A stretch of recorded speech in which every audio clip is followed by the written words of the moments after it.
The wind howled across an empty, frozen plain, a sound that carried with it the bitter truth of winters long before humans could summon the warmth of fire. Ice glazed the rocks and the hollowed earth, turning familiar landscapes into alien, unwelcoming worlds.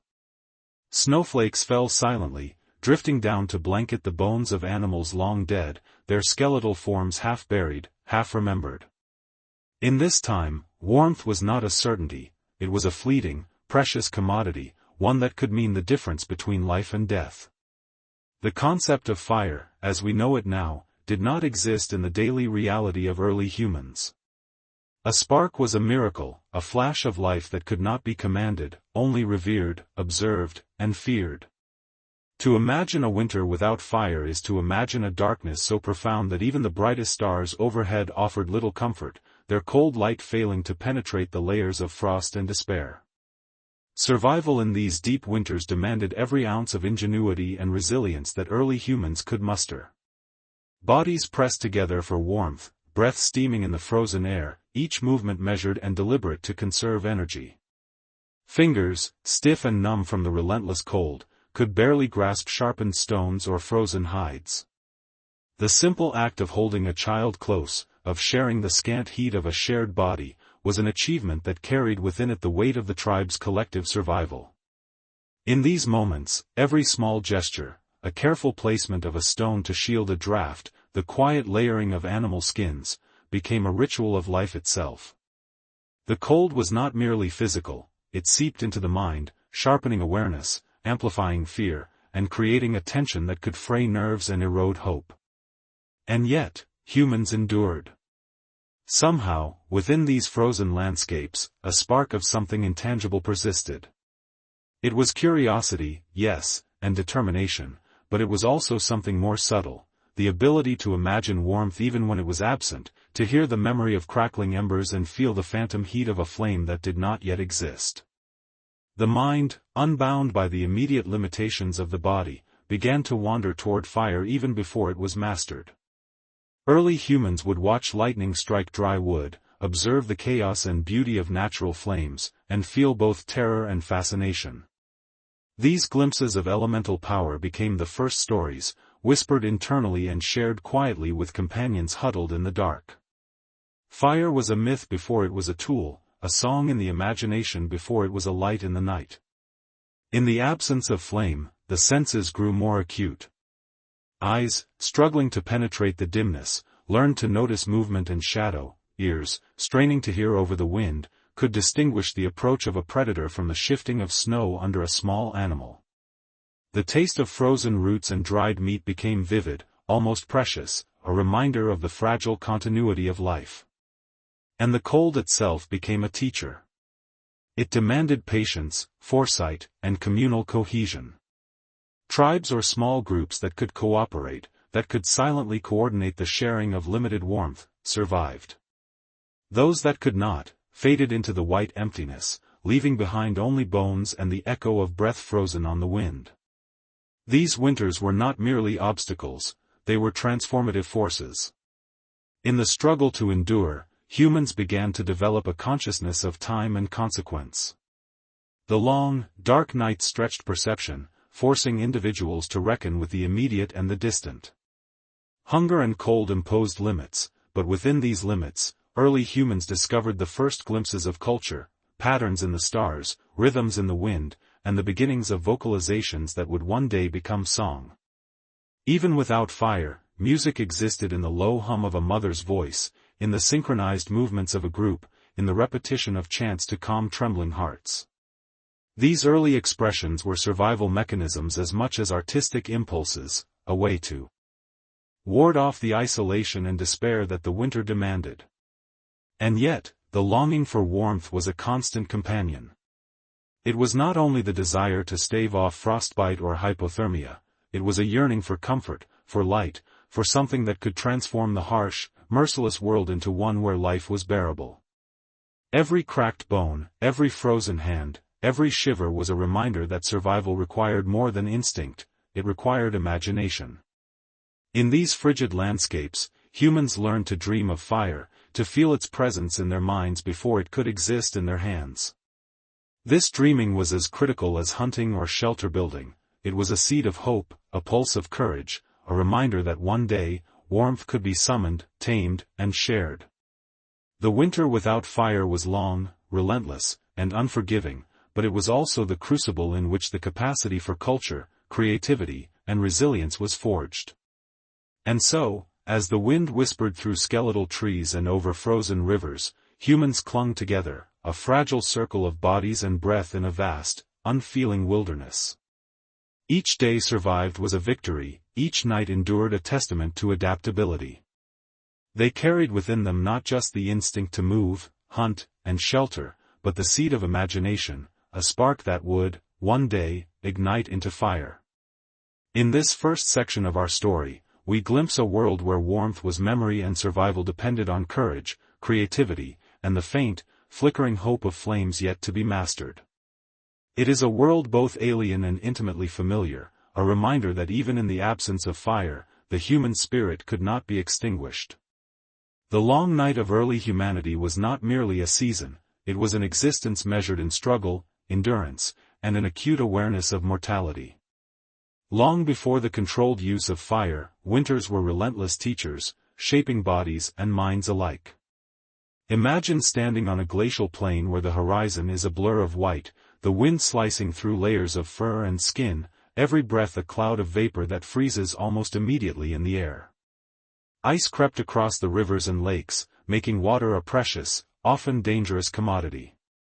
The early humans, Homo erectus, Neanderthals, and the first Homo sapiens, inhabited landscapes that were both beautiful and unforgiving, mountains draped in glaciers, forests choked with snow, plains where the bones of creatures that had not survived the frost jutted out like jagged monuments to mortality.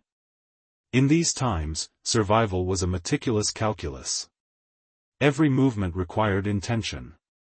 The simple act of walking became a negotiation with the environment. Snow and ice were treacherous, every step could reveal hidden cracks, frozen mud could swallow a foot, and predators lurked just beyond visibility. Early humans learned to read the land not as it appeared, but as it behaved under frost, wind, and cold. Knowledge of frozen streams, hidden shelters, and animal migration paths was not optional, it was vital. Those who failed to grasp the subtle signals of the winter world did not last long. Survival required observation, memory, and an almost ritualistic respect for the patterns of nature. The cold was a teacher, cruel yet precise, enforcing lessons through pain, hunger, and loss. Hunger during these winters was a constant companion, gnawing and unrelenting. Without controlled fire to cook or preserve food, early humans relied on what they could gather, hunt, or scavenge. The frozen bodies of mammoths, reindeer, and other large herbivores became vital sources of sustenance. Marrow, rich and fatty, was extracted from frozen bones with precision and effort, a practice that required both ingenuity and raw strength. Roots and tubers, buried beneath layers of ice and snow, were unearthed with sharp tools and painstaking labor. Every calorie was earned. Every meal was a temporary triumph in a world defined by scarcity. In the absence of fire, food was eaten cold, often raw, and every morsel consumed carried a weight far beyond mere nutrition. Each bite was survival incarnate, a battle against the relentless winter. The cold was not just a physical force, it infiltrated the mind, amplifying fear and sharpening senses. Early humans lived in a world where darkness dominated, where the absence of light was absolute. Nights could stretch endlessly, leaving only the moon and stars as guides, their distant, cold light illuminating the snow in harsh silver. Predators roamed these frozen lands, wolves, saber-toothed cats, and other carnivores that had adapted to the winter's cruelty. Every sound, a branch cracking, a distant howl, the shifting of snow underfoot, could signal danger. Early humans had to learn to discern between the ordinary and the threatening, to develop instincts honed by necessity. Alertness was not a choice, it was survival. Sleep was fragmented and shallow, often in communal huddles where body heat was shared, and the youngest or weakest were protected at the center of the circle. Yet, even in the depths of fear and deprivation, humans displayed remarkable adaptability. Clothing, though primitive, provided essential insulation. Animal hides were layered, stitched together with sinew and bone needles, forming garments that allowed for movement while resisting frost. Shelter became both refuge and stage for survival, from shallow depressions lined with leaves to caves reinforced with stone and bone. The act of creating these shelters required foresight, cooperation, and shared knowledge. Winter was not a passive backdrop, it was an active force demanding ingenuity. Those who succeeded were not merely strong, they were intelligent, social, and attuned to the environment in ways that would define the human species for millennia. Psychology played an equal role in survival. The harshness of winter pressed against the mind as surely as against the body. Isolation, fatigue, and constant threat could fray nerves and breed despair.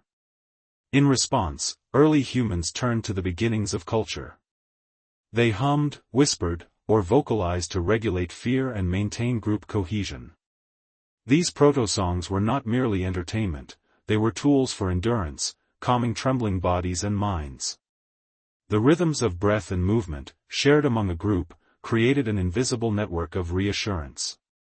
Humans instinctively understood that cohesion and morale were as vital as any physical adaptation. The songs, chants, and patterns of early voice were a bridge over the dark chasm of winter, a precursor to the music and rituals that would later define civilizations. Movement and migration became essential strategies. Early humans could not rely on a single hunting ground, they had to follow herds, anticipate seasonal patterns, and respond swiftly to environmental changes.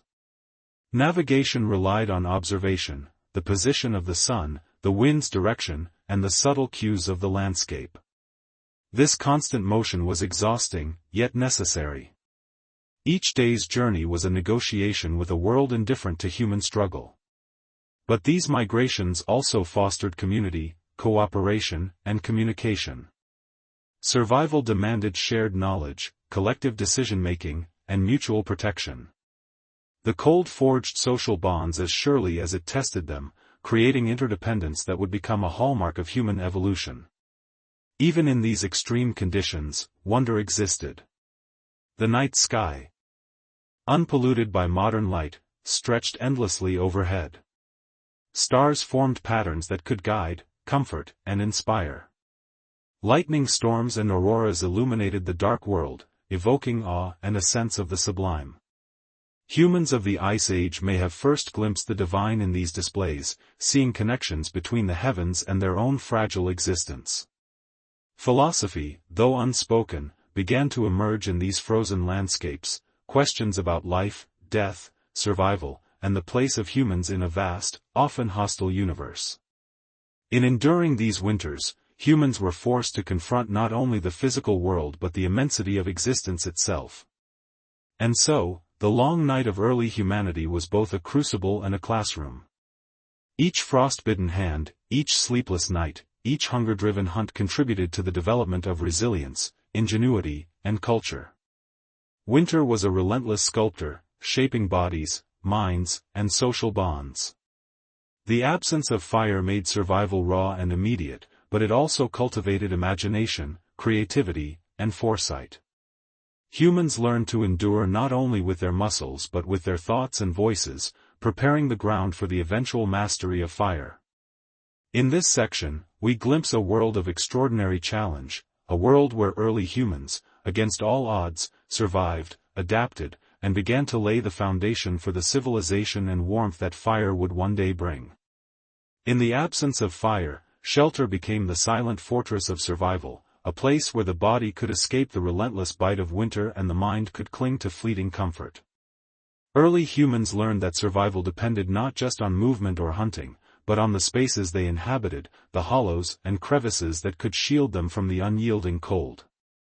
Caves, natural overhangs, and hollowed-out mounds of snow became sanctuaries, but these were often dangerous and unpredictable. Caves could hide predators as easily as they concealed humans, the wind could find its way into even the smallest crack, and the cold ground sapped strength with every passing hour. Within these fragile refuges, early humans discovered the first true intersections of nature and ingenuity, instinct and creativity, vulnerability and resourcefulness. Where caves were scarce, humans crafted shelters from the bones of beasts they had hunted or scavenged. Mammoth bones, massive and curved, were arranged like the ribs of some colossal creature, forming frames for lean-tos and huts. Hides stretched over these skeletal structures provided insulation, a barrier against the wind and frost. Inside, the ground was lined with layers of grass, moss, and furs, creating a semblance of comfort in an otherwise merciless world. These shelters were not permanent, they were carefully planned and reconstructed as needed, requiring cooperation and foresight. Each hut, each carefully arranged pile of bones and hides, was a testament to human intelligence, ingenuity, and the shared understanding that warmth was a communal necessity, not an individual luxury. The architecture of survival extended beyond the physical to the social. Huddled together in the dark, humans discovered the psychological warmth of proximity. Body heat became a shared resource, each individual contributing to the survival of the group. The strongest or eldest often positioned themselves around the most vulnerable, creating protective circles that mirrored both instinct and social hierarchy. Within these circles, human voices, whispers, hums, and the earliest forms of song, became tools of endurance. The quiet rhythm of synchronized breathing or low chanting was more than ritual, it was a method to ward off panic, to calm the mind against the encroaching terror of night and frost. Shelter without fire was not merely a place of survival, it was a crucible of culture, the first stage for the human imagination to play out against the harshness of winter. The construction and maintenance of these shelters demanded innovation. Stones were used to anchor hides against gusting winds, and snow could be piled as natural insulation, absorbing heat from bodies pressed together within. Early humans developed techniques to trap and conserve warmth, creating microclimates that allowed them to endure temperatures that would otherwise have been lethal. Every placement of a bone, every layer of hide, every insulation of moss was a conscious act, a negotiation with an environment that offered no forgiveness for mistakes. In this delicate balance between survival and exposure, humans began to understand cause and effect in a tangible, almost sacred way. Their shelters were a dialogue with the world, a silent conversation with wind, ice, and gravity. Predators were a constant threat even inside these refuges. The scent of a fireless shelter could attract wolves or saber-toothed cats, drawn by the heat of human bodies and the promise of vulnerable prey. Silence became both strategy and discipline. Movement was deliberate, voices were hushed. Within these constraints, humans developed a heightened awareness of their surroundings, cultivating senses attuned to danger and subtle cues. The ability to detect the faintest sounds, the slightest shifts in shadow, was as crucial as strength or endurance. In this way, shelter was not just protection from the cold, but a stage for the sharpening of perception and instinct. Every survival skill learned within these walls would ripple outward, shaping the evolution of human cognition. Despite the constant danger, the shelters became a place of quiet reflection and storytelling. Without the glow of fire, shadows were muted, and the mind filled in the spaces with imagination. The contours of the cave walls, the shapes of stacked bones, and the silhouettes of companions huddled together inspired the earliest myths and narratives. Even the act of waiting, of enduring the long night in relative stillness, fostered contemplation. Humans began to see patterns in the world, in the stars above, the migration of prey, and the rhythm of their own lives. The shelter, therefore, was more than a physical necessity, it was an incubator of thought, culture, and the earliest inklings of human philosophy. In these spaces, humans learned patience, foresight, and the power of shared experience. Each shelter was also a laboratory for experimentation. Early humans tested combinations of materials for insulation, discovered which animal skins provided the best warmth, and experimented with layering techniques that conserved heat. Observation and trial became as vital as instinct. The knowledge gained from these experiments was passed orally, through gestures and mimicry, building a foundation of communal intelligence. Even in the harshest winters, when survival seemed tenuous, these shared insights allowed groups to endure and improve with each passing season. Shelter without fire demanded resourcefulness, creativity, and cooperation, qualities that would become defining characteristics of humanity itself. Ultimately, these early winter shelters were more than mere refuges from cold and predators, they were symbols of human ingenuity and resilience. They represented the first conscious steps toward controlling one's environment, the earliest acts of shaping nature to meet human needs. In the absence of fire, the shelters carried a profound weight. They were both the womb and the stage of human survival, nurturing bodies, minds, and spirits against the relentless winters of prehistory. Within these fragile, frost-laden spaces, humans discovered not only the mechanics of survival but the deeper truth that warmth could be generated through cooperation, imagination, and the subtle harmonies of human voice and presence. Even without flame, life endured, and with that endurance came the first flickers of culture, memory, and hope. Hunger was an ever-present companion in the harsh winters of prehistory, gnawing not only at the body but at the mind, shaping behavior and social bonds with relentless precision. There were no pantries, no stored grains, no waiting harvests to lean upon. Every meal had to be earned, often at great risk. Prehistoric humans scavenged what remained of frozen carcasses, extracting marrow from bones with tools carved from stone or bone, a practice both brutal and necessary. The marrow was not merely food, it was survival distilled into rich, fatty sustenance, the concentrated essence of life in a frozen landscape. Every fragment consumed carried the weight of endurance, and every day without nourishment became a test of will as much as of strength. Roots and tubers, hidden beneath layers of snow and frozen earth, were unearthed with sharp-edged implements. This work was painstaking, exhausting, and often yielded little reward. The bitter taste of raw, fibrous plants was a constant reminder that in these times, nutrition was subordinate to survival.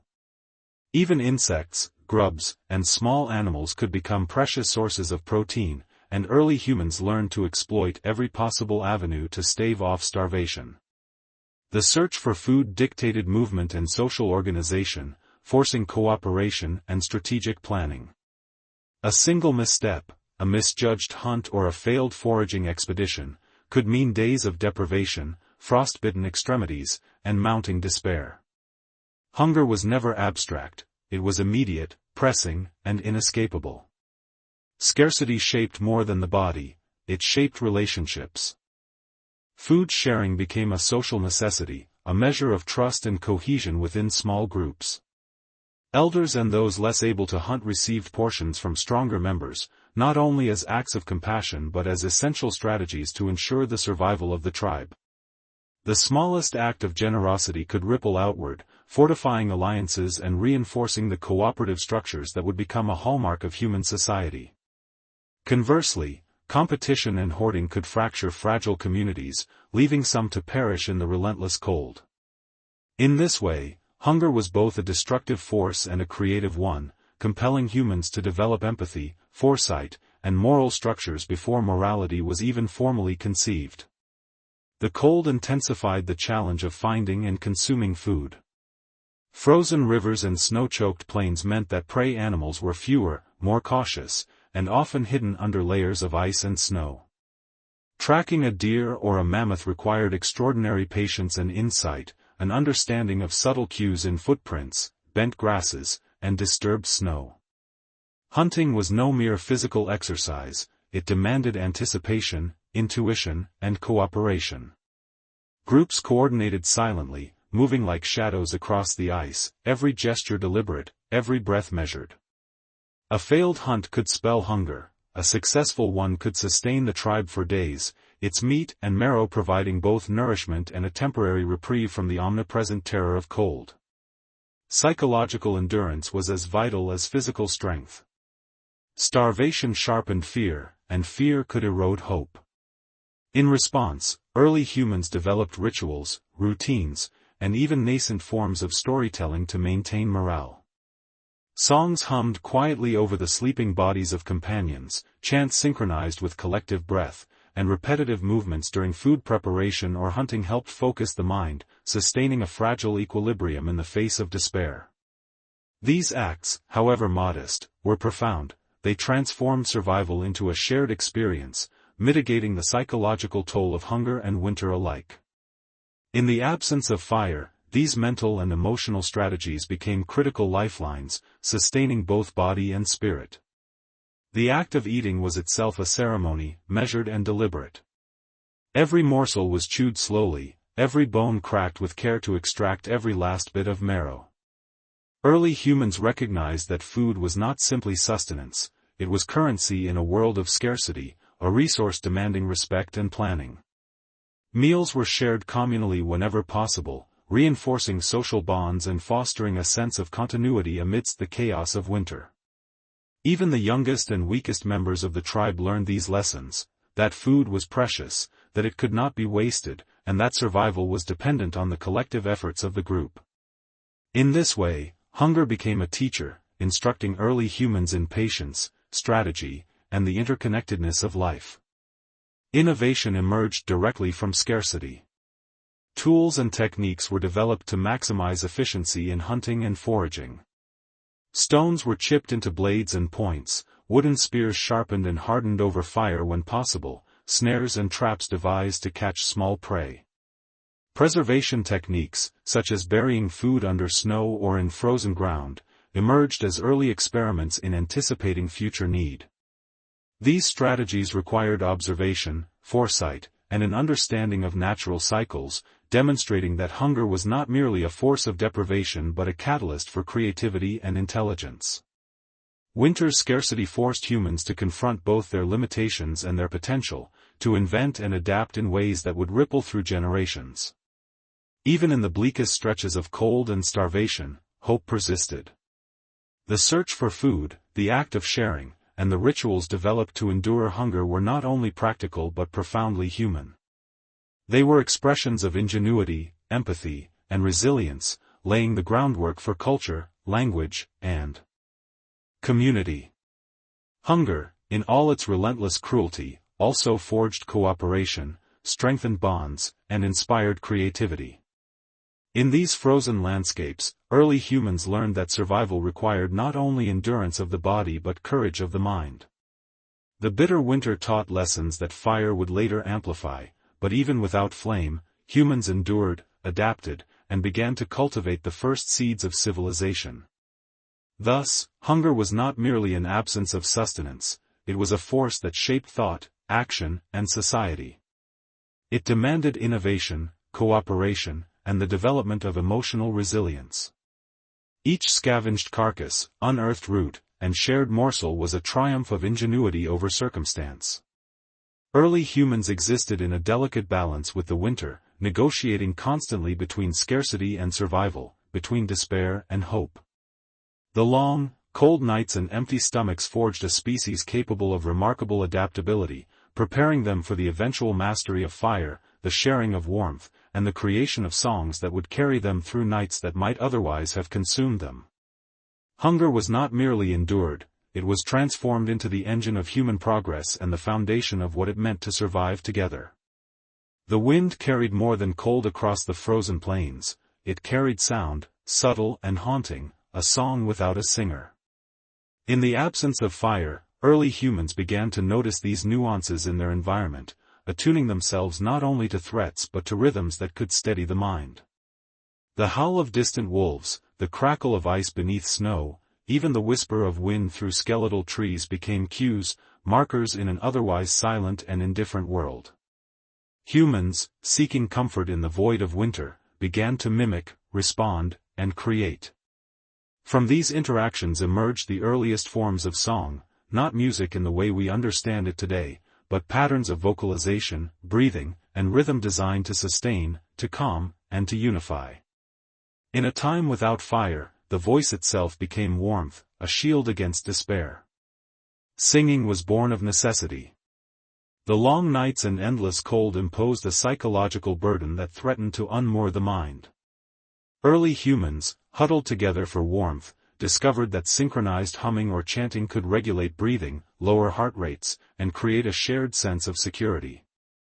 The repetitive patterns of vocalization were meditative, fostering cohesion and a perception of control in a world otherwise dominated by uncontrollable forces. Even the simplest sounds, a low hum, the exhalation of breath in unison, carried power. They reminded the group that life continued, that they were not alone, and that the winter, though merciless, could be endured together. In this context, sound became survival, and song became a subtle, vital form of resistance against the cold. The social dimension of these early songs cannot be overstated. Huddled bodies and collective voices forged bonds that were crucial for enduring the harsh environment. Humans discovered that synchronized rhythms aligned with coordinated movement, enhancing cooperation during hunts or in the building of shelters. The cadence of voice mirrored the rhythm of the heart, creating an invisible thread that connected each individual to the group. These primitive songs were instruments of empathy, a way to transmit reassurance and resolve without words. They were, in essence, the first shared rituals, a precursor to storytelling, dance, and later complex culture. In a world devoid of fire, song was a light that emanated from the human heart, faint yet indispensable. The content of these early vocalizations was deeply intertwined with emotion and memory. Perhaps the first songs imitated natural sounds, the whistling of the wind, the howling of predators, the distant calls of prey animals. Humans may have mimicked these sounds to maintain alertness or to integrate themselves psychologically into their environment, creating a sense of participation and control. Other vocalizations likely carried the emotional weight of experience, the relief of a successful hunt, the grief of a lost companion, or the tension of a night spent guarding against predators. Each note, each hum, was layered with meaning, a testament to the human capacity to encode survival strategies within the structures of sound. In this sense, song was both functional and symbolic, bridging the gap between external reality and inner experience. Rhythm emerged naturally from the body. The repetition of movement, the cadence of steps across snow or ice, and the synchronous breathing of groups contributed to the development of complex patterns of sound. Even in silence, the human body maintained a beat, one that could be extended and amplified through vocalization. These rhythms had practical applications, they coordinated labor, guided hunting tactics, and provided a framework for social interaction.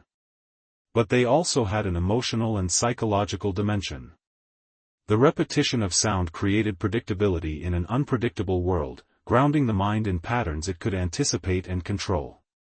The earliest songs, then, were not arbitrary, they were deliberate interventions in the chaos of winter, designed to stabilize and fortify human consciousness.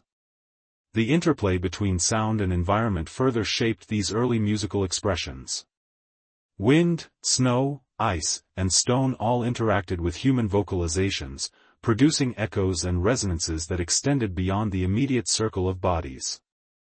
The acoustic properties of caves and hollows, for instance, amplified hums and chants, reinforcing their psychological effect. Humans were quick to recognize these effects, using them strategically to create larger, more immersive sonic experiences. In the absence of firelight to animate shadows and create visual warmth, sound became the medium through which humans could alter perception, transforming the oppressive dark into a space that felt inhabited, guided, and shared. Song was a tactile, almost physical form of illumination. Moreover, these early songs were inseparable from memory and knowledge. They encoded practical information, lessons about danger, locations of food, and strategies for enduring the cold. A repeated pattern of sound could signal a particular threat or mark a successful foraging route. Vocalization became a living repository of communal experience, passed from individual to individual and generation to generation. In this sense, song was not only emotional or spiritual, it was cognitive. It preserved survival strategies in a form accessible to the mind even in moments of exhaustion or fear. The winter, though harsh and unrelenting, catalyzed the development of memory, communication, and the complex relationship between sound and thought. Even in the darkest nights, when frost had glazed every exposed surface and hunger gnawed at the edges of endurance, humans could gather together and use their voices to create warmth.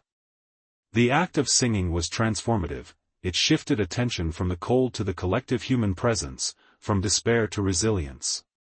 The resonance of breath shared among companions reinforced the fragile thread of hope that connected them. In these moments, the power of song became evident not only in its ability to soothe or unite but also in its capacity to shape reality, to make survival psychologically achievable when the physical environment offered no mercy. The wind outside might howl, the snow might fall endlessly, but within the circle of human voices, life persisted. In these early winters, the foundation for culture, ritual, and civilization was being laid. Song was simultaneously practical and profound, a strategy for endurance and an expression of emerging consciousness.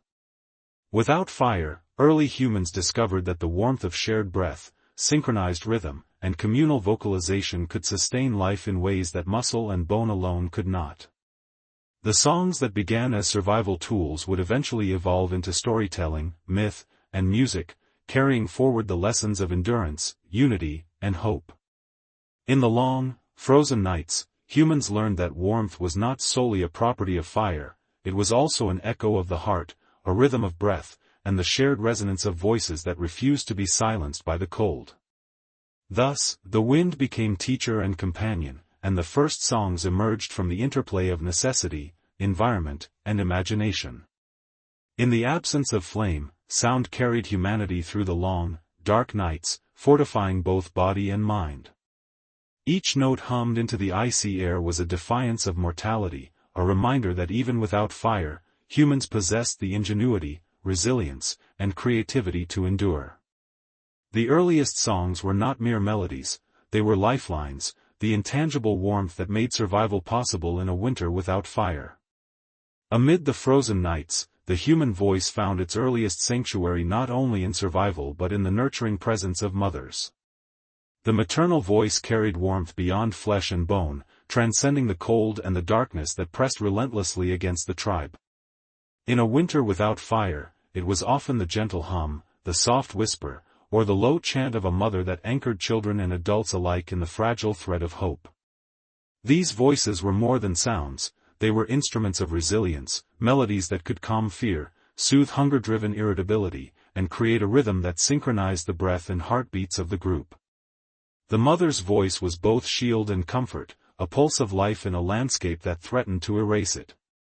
In these early communities, survival depended as much on emotional intelligence as on physical strength. Mothers, through instinct and experience, became the custodians of calm, mediating tension and fear that could escalate in the harsh, unlit spaces of caves and bone shelters. Their songs, often repetitive and rhythmic, served as anchors in the endless dark. They hummed over children swaddled in furs, over hunters returning from unsuccessful expeditions, over groups awaiting the distant sun that might never feel warm.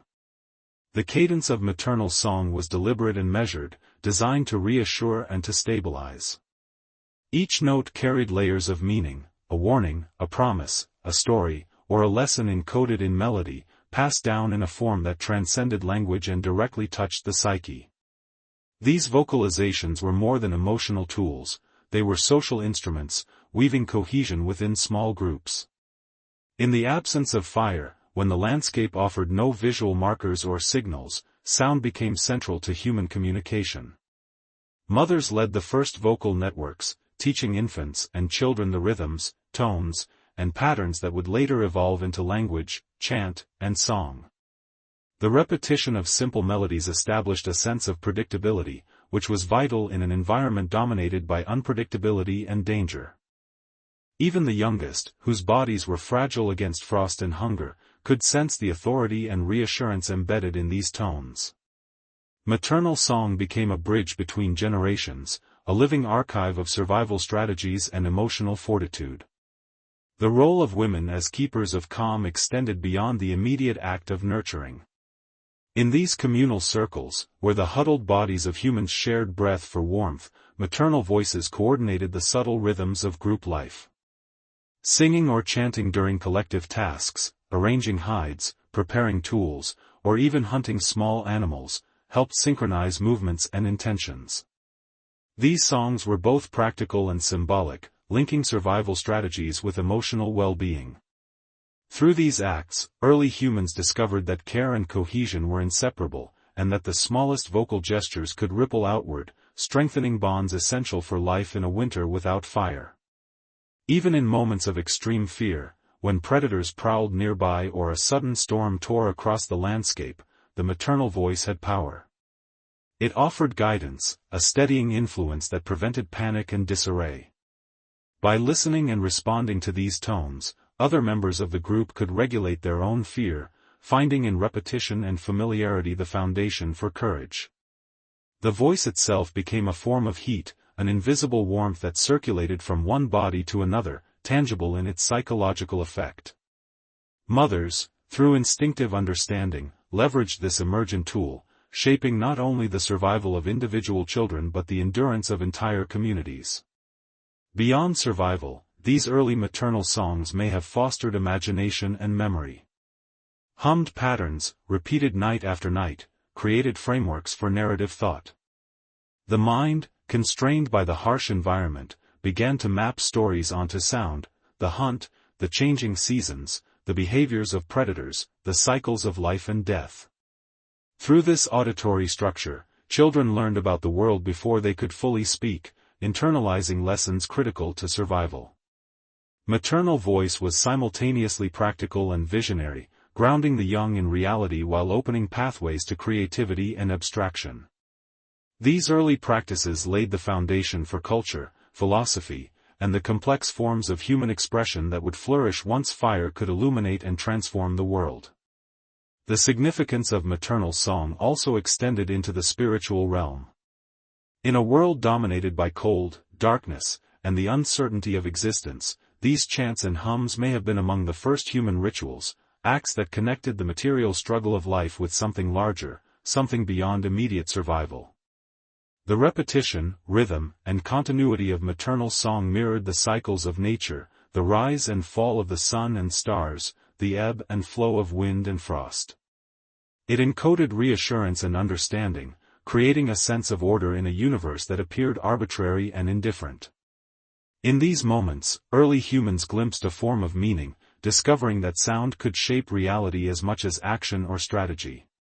Through these maternal contributions, humans began to understand the profound link between voice, emotion, and survival.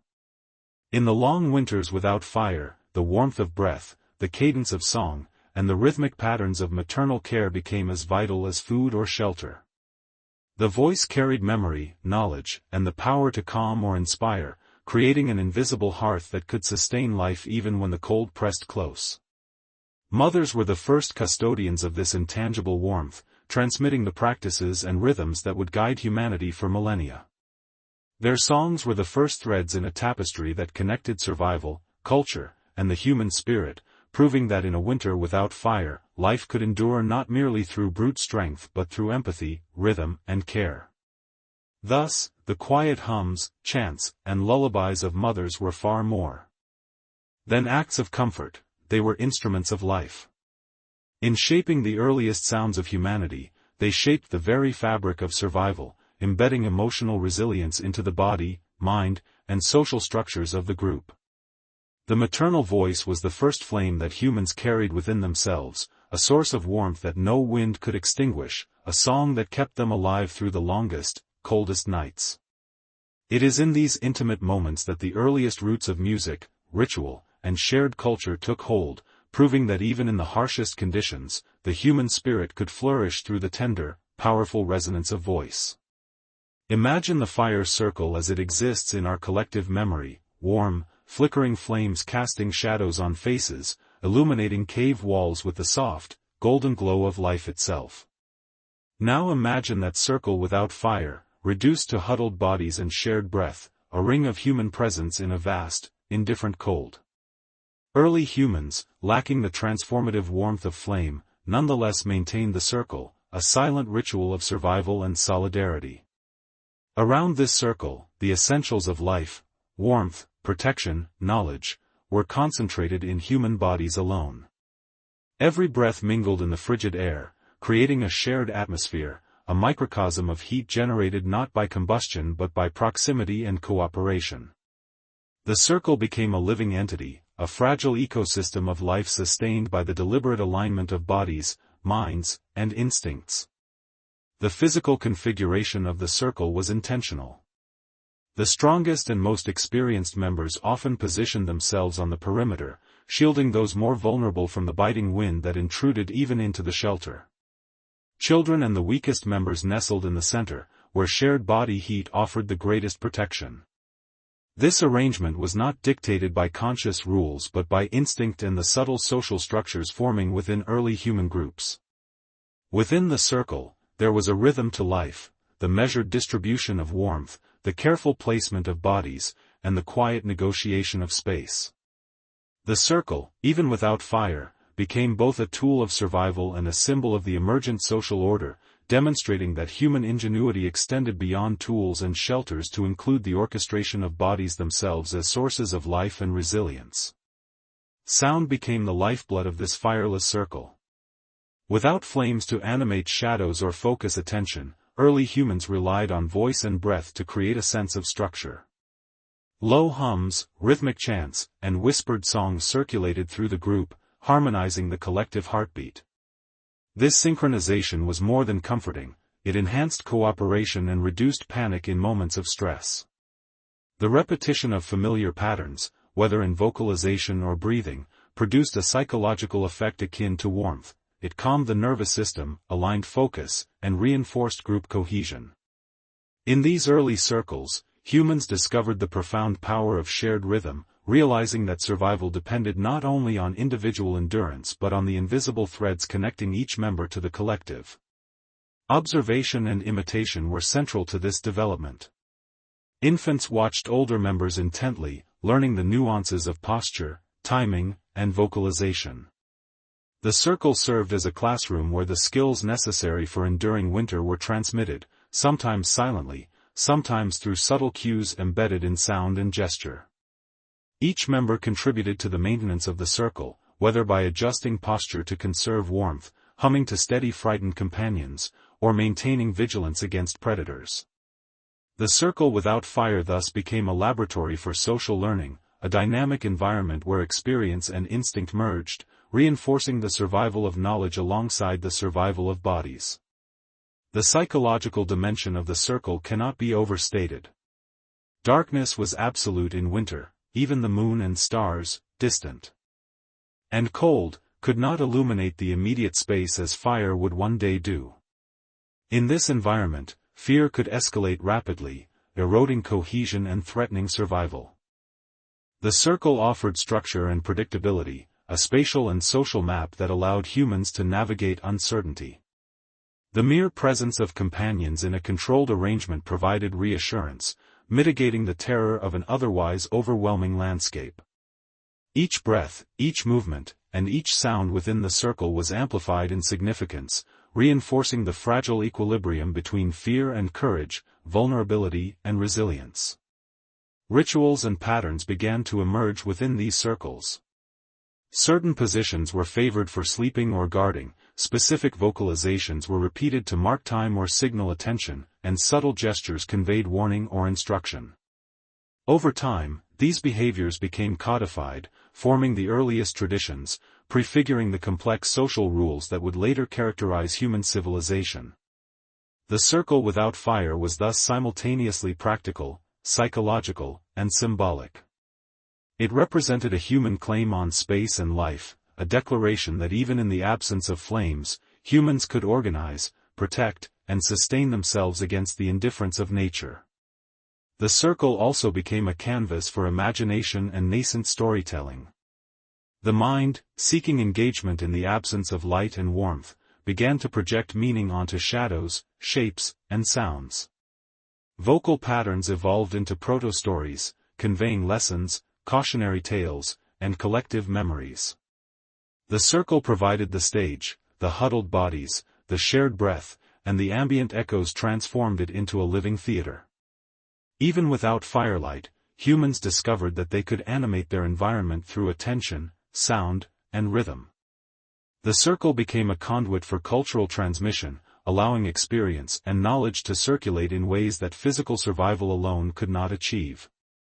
Predators, ever-present and patient, shaped the behavior of these human circles. Wolves and other carnivores lurked beyond the edge of vision, testing boundaries, drawn to scent and movement. Silence became a tool of survival, as much as any physical shield. The circle's strength lay in unity, collective vigilance, coordinated breath, and subtle communication. A well-maintained circle could deter intruders or at least provide sufficient warning for humans to respond. In this sense, the fireless circle was not passive, it was dynamic, responsive, and tactical. Its efficacy depended on observation, intuition, and the seamless integration of instinct and learning. Even the smallest innovations within the circle had amplified effects. Adjusting the placement of a body to reduce wind exposure, layering hides differently, or altering vocal patterns could mean the difference between discomfort and survival. The circle became a site of experimentation, where humans tested methods to maximize warmth, reduce risk, and reinforce cohesion.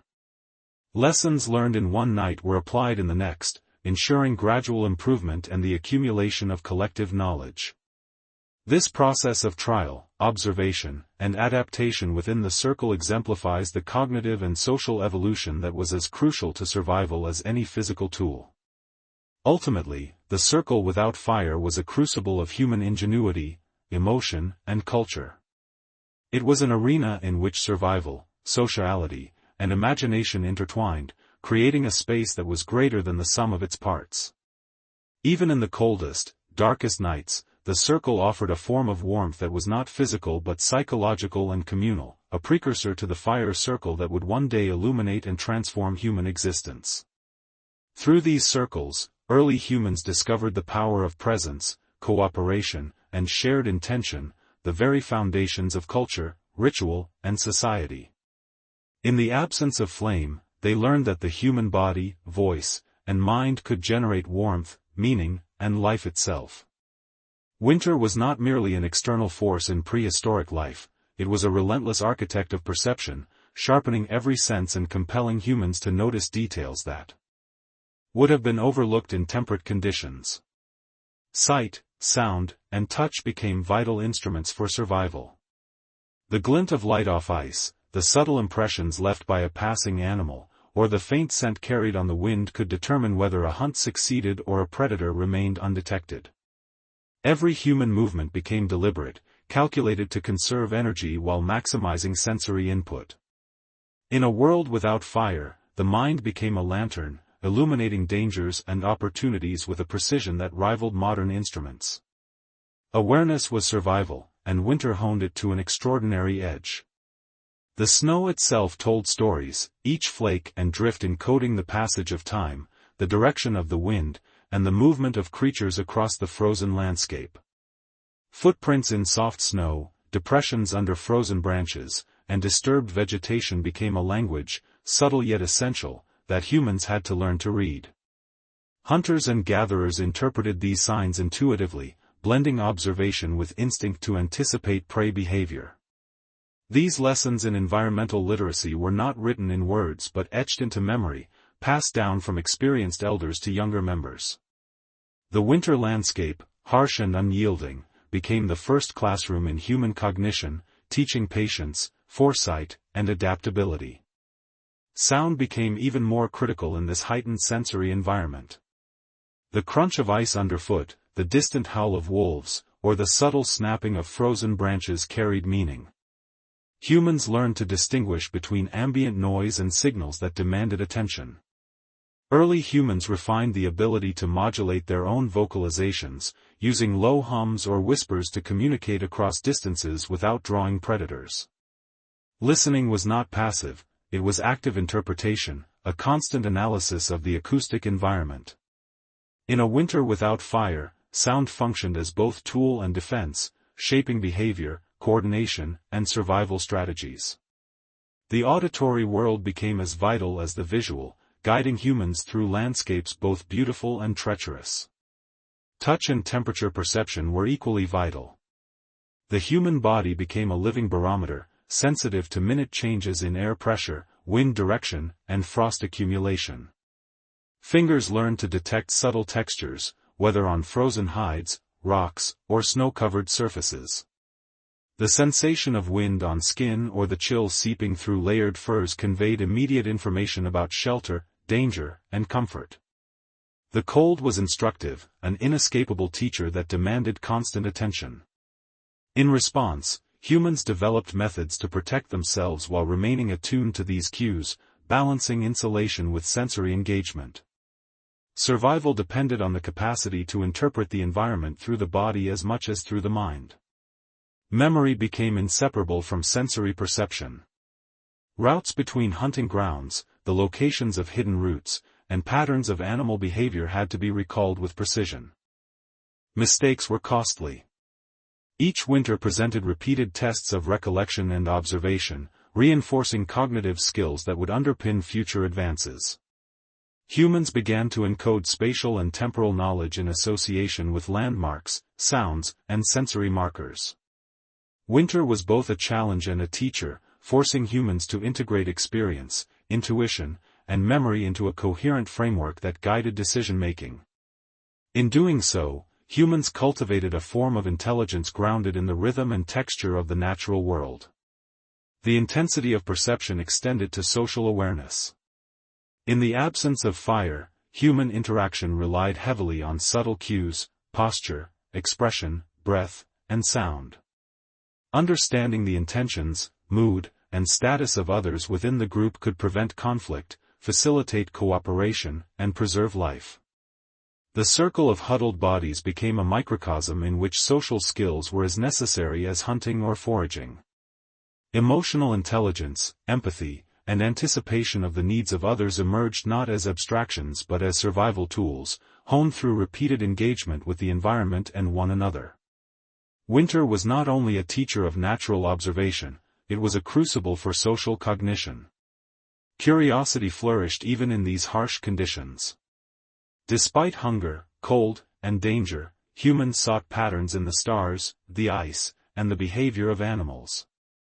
Questions about causality, rhythm, and relationship began to arise, even if only implicitly. Why does a herd move this way? What patterns predict the behavior of the wind or snow?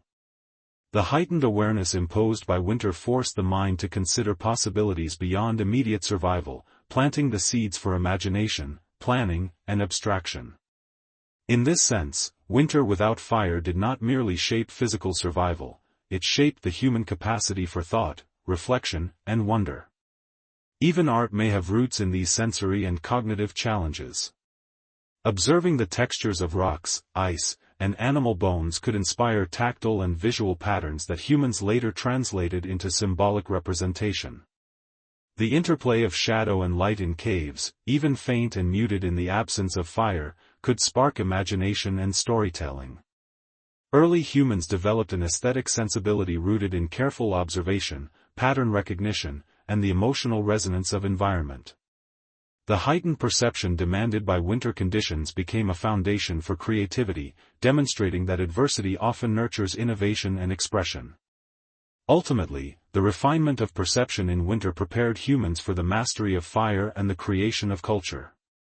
Observational skills, memory, and emotional intelligence cultivated in the absence of light and warmth were the very capacities that would allow humans to manipulate fire effectively when they eventually discovered it. In a fireless world, sensory acuity and cognitive adaptability were as critical as strength, and humans honed these abilities to extraordinary degrees. Winter was not merely endured, it was learned from, internalized, and transformed into the scaffolding for human advancement. In the cold, dark nights, humans became attuned to the imperceptible, reading the environment with a sophistication born of necessity. Every sound, movement, and texture carried meaning, and every misinterpretation carried consequences. The absence of fire amplified the stakes, forcing humans to cultivate extraordinary attention, patience, and insight. In these conditions, the human mind and body evolved in tandem, forming a feedback loop of perception, action, and adaptation. Winter, in its relentless severity, became a teacher, shaping cognition, sociality, and imagination in ways that would resonate through generations. Through observation, attentiveness, and the subtle mastery of the senses, early humans carved a space for themselves in an unforgiving world, setting the stage for fire, culture, and the songs that would keep them alive. Hunting in winter without fire was an endeavor of patience, precision, and profound risk. The cold shaped not only the environment but the very strategies and instincts of early humans. Prey animals, equally adapted to the icy landscapes, moved with caution, leaving traces that could easily be misread or overlooked.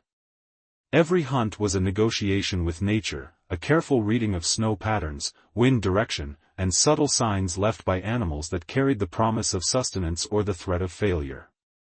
Humans, acutely attuned to these cues, developed skills that were as intellectual as they were physical, blending observation, intuition, and timing into a complex, dynamic practice that defined their survival. Without fire, the act of hunting carried additional hazards. Cold could sap strength quickly, making long pursuits dangerous, while snow and ice increased the risk of injury. Early humans learned to calculate not only the movements of their prey but their own physical limits, balancing exertion against energy conservation. Long trackers would follow the footprints of reindeer, mammoths, or smaller game across frozen plains, interpreting every indentation, every displacement of snow, as a clue. A bent twig, a disturbed patch of grass under ice, or a faint scent on the wind could indicate the passage or proximity of the target. Each detail mattered, and the hunter's mind became a finely tuned instrument, capable of translating the frozen landscape into actionable knowledge. Collaboration was essential. Solo hunting in the frigid wilderness was perilous. Groups that coordinated their efforts stood the best chance of success. Humans developed silent communication methods, gestures, low hums, or the shifting of bodies, to synchronize movements without alerting prey. Roles emerged intuitively within groups. Some individuals would stalk from a distance, others would drive animals toward ambush points, and still others would remain vigilant against predators while the hunt proceeded. These early strategies demonstrate the intersection of intelligence, observation, and social coordination. Survival was not merely about physical strength or endurance, it was about communication, foresight, and the collective orchestration of effort. Tracking required extraordinary memory and pattern recognition. The hunters needed to recall previous paths, behaviors, and environmental conditions. Snow could obscure tracks, ice could erase subtle signs, and changing weather patterns could mislead the inexperienced. The ability to reconstruct movement, anticipate patterns, and predict the behavior of prey became critical. These mental exercises strengthened cognition, spatial reasoning, and problem-solving skills. In a winter without fire, the hunter's mind was as much a tool as any spear or cutting implement, capable of interpreting the frozen world with precision and creativity. Every successful hunt reinforced knowledge that would be essential for future survival. Tools were adapted and refined for winter hunting. Stone points were sharpened to pierce thick hides, wooden spears reinforced for distance and accuracy, and bones or antlers repurposed for traps. Humans understood the properties of materials in the cold. Certain stones were more resilient, some woods were easier to handle, and sinews became crucial for tying implements together. The preparation of these tools was meticulous, demanding not only skill but foresight and planning. The hunters invested in their equipment as they did in their own training, knowing that the success of a hunt, and survival itself, depended on the careful marriage of mind, body, and technology. The psychological dimensions of hunting were profound. Hunger heightened focus, but also desperation. Fear of predators, injury, or failure added layers of stress that could disrupt concentration.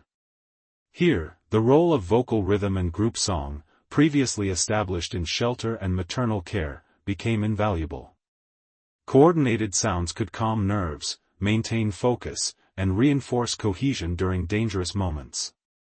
Singing or humming while preparing, tracking, or even during the hunt itself might have served dual purposes, regulating emotion and synchronizing group activity. The early songs, born from the winter and the need to endure, became integral tools in the orchestration of survival, extending beyond shelters into the very heart of human activity. Winter hunting also cultivated creativity and adaptability. Prey behavior was not static, animals responded to environmental cues and human presence with strategies of their own. Hunters had to anticipate and innovate constantly, adjusting approaches to wind shifts, snow depth, and animal reactions. Stealth and timing were paramount. Silence, observation, and improvisation became as crucial as physical skill. In this way, hunting without fire was both an art and a science, a blend of intuition, intellect, and muscle. Humans developed the cognitive flexibility to respond to unpredictable challenges, a quality that would later underpin broader cultural and technological advances. Even after a successful hunt, the work continued. Carcasses had to be processed, bones extracted, and meat consumed or preserved in ways that mitigated spoilage in extreme cold. Marrow was prized, and the extraction required precision and effort. Sharing the harvest reinforced social bonds, teaching the young about cooperation, fairness, and collective survival. The act of consumption became a ritual of gratitude, instruction, and community reinforcement. Every hunt, therefore, was a microcosm of human ingenuity, planning, execution, adaptation, and reflection intertwined in a cycle of life, survival, and culture. Ultimately, winter hunting without fire illustrates the remarkable resilience and intelligence of early humans.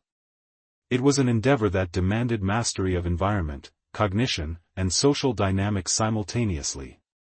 Success was measured not merely by the capture of prey, but by the ability to anticipate, adapt, and endure.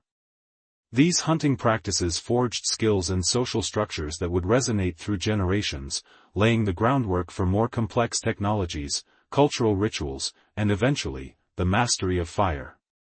In the frozen silence of prehistory, hunting was not merely sustenance, it was education, innovation, and the rehearsal of human ingenuity under the most extreme conditions.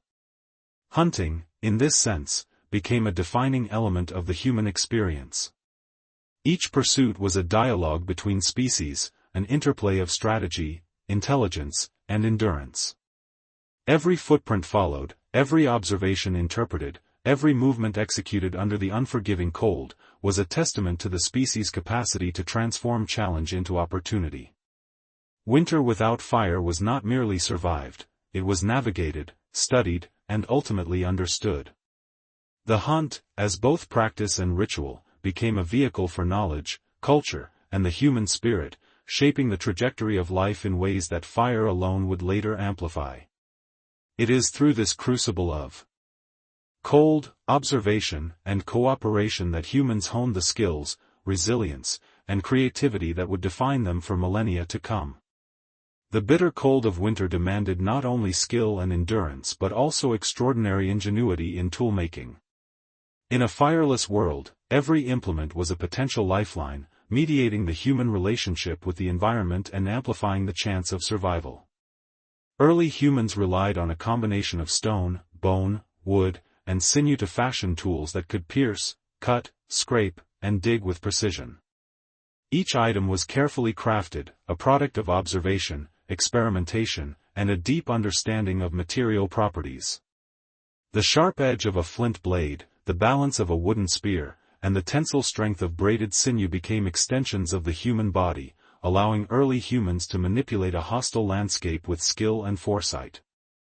Stone tools, meticulously chipped and flaked, were perhaps the most versatile. Flint, obsidian, and quartzite offered resilience and sharpness, but each required knowledge of fracture patterns and pressure points to transform raw material into functional design. The process was time-intensive and demanded concentration. A single misstrike could ruin a carefully prepared piece. Yet these tools were indispensable, enabling humans to process food efficiently, craft shelters, and defend against predators. Every cut made in meat, bone, or wood reinforced the value of precision, patience, and planning, instilling a cognitive discipline that extended beyond immediate survival into broader problem-solving capacities. Bone and antler were equally critical, particularly for implements that required flexibility or leverage. Needles for sewing hides, points for harpoons, and awls for piercing thick materials were often made from the robust remains of hunted animals. Crafting these tools required knowledge of anatomy and structural properties, as well as dexterity and foresight. Humans learned which bones could withstand force, which were too brittle, and how to shape materials without fracturing them. The iterative experimentation involved in this process cultivated skills in observation, analysis, and adaptation, the cognitive precursors to engineering and innovation that would define human progress in later millennia.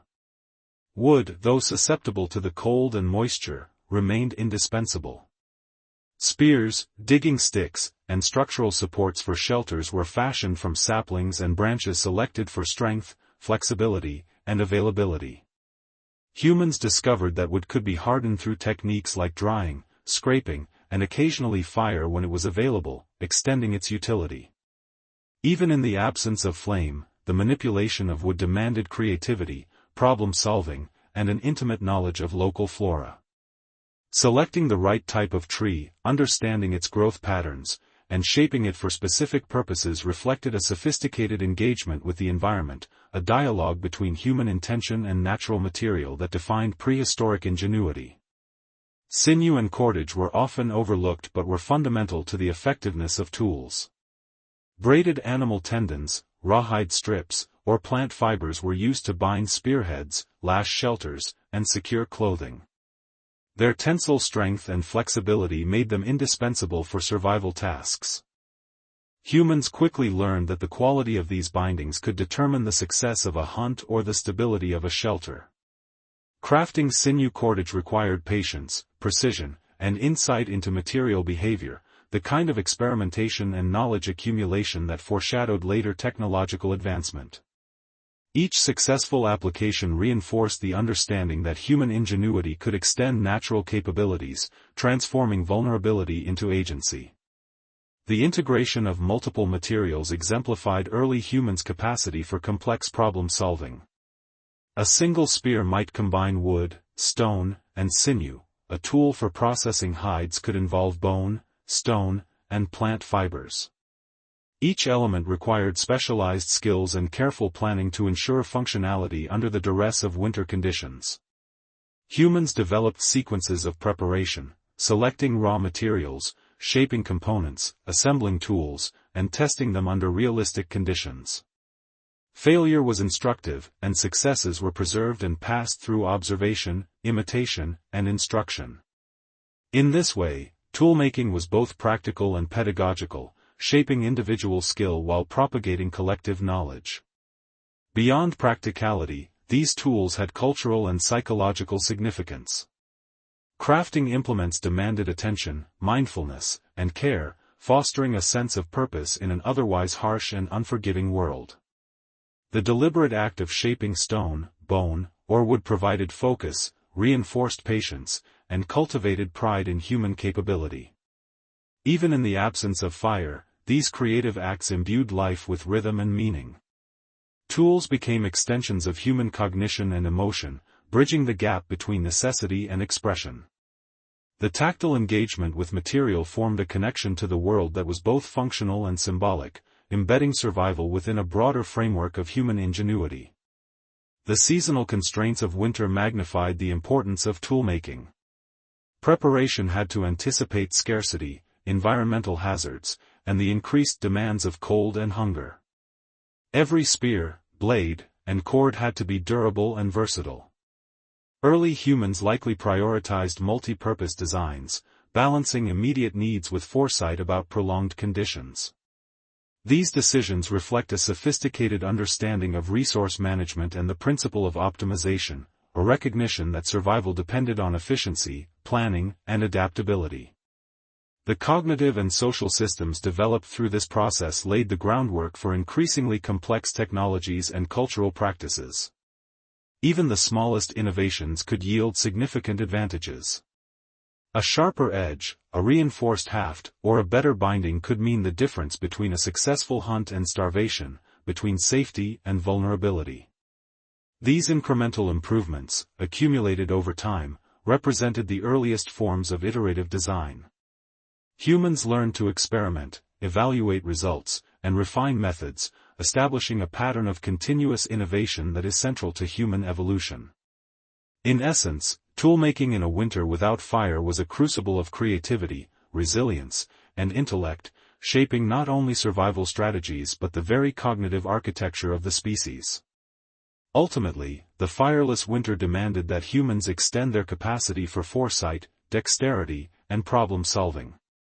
Every implement, from a simple flint blade to a complex composite tool, was a testament to observation, ingenuity, and the deliberate application of knowledge.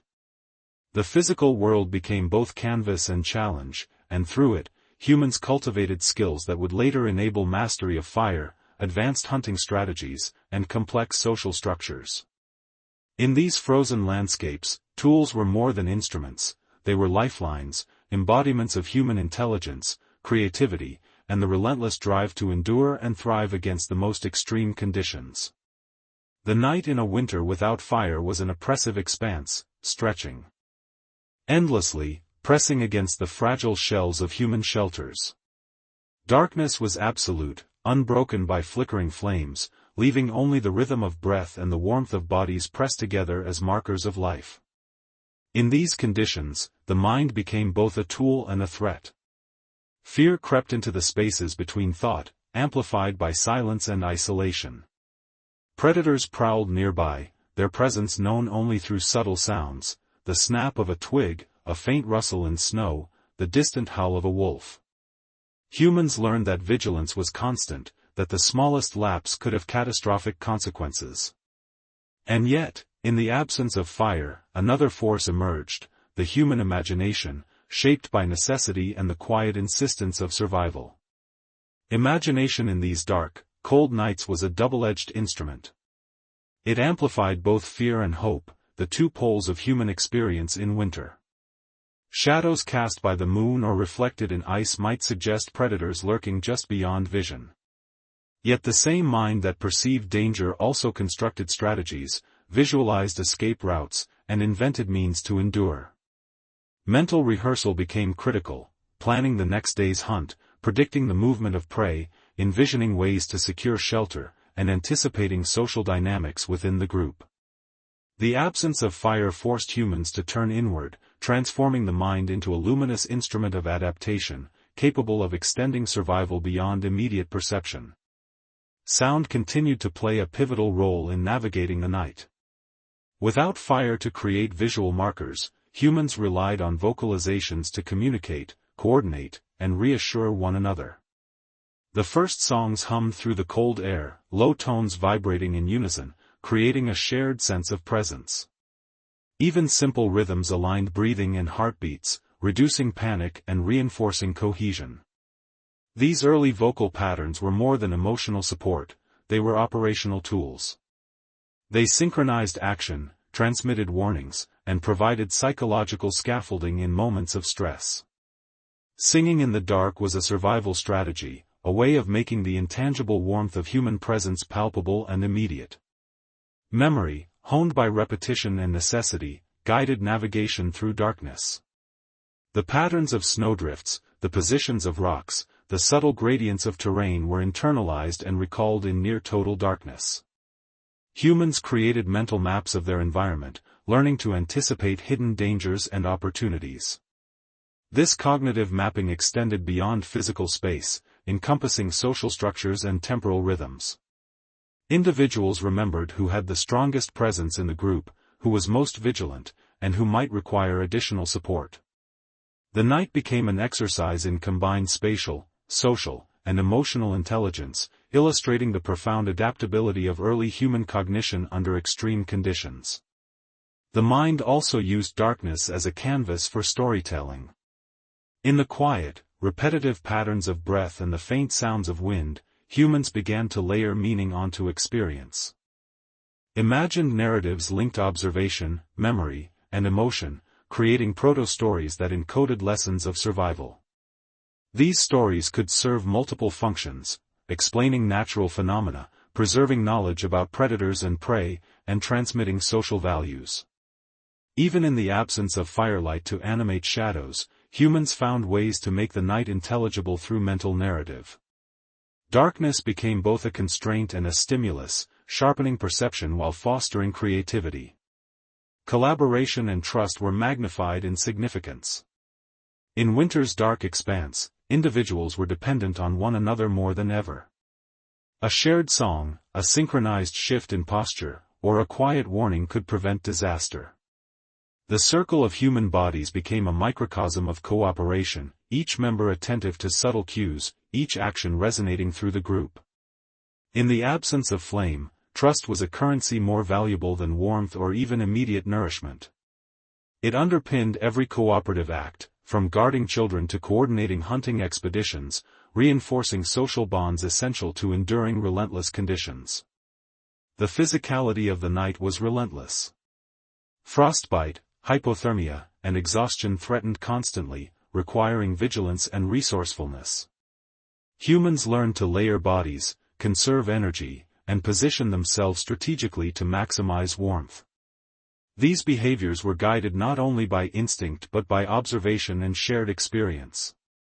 Each successful arrangement, each careful adjustment, became a lesson encoded in communal memory.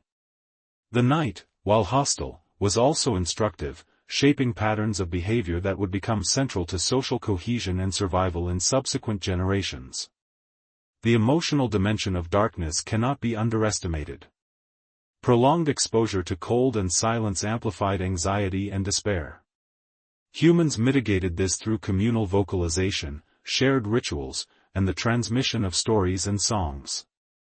Lullabies and chants, often of maternal origin, extended their influence beyond infants, providing comfort to adults as well.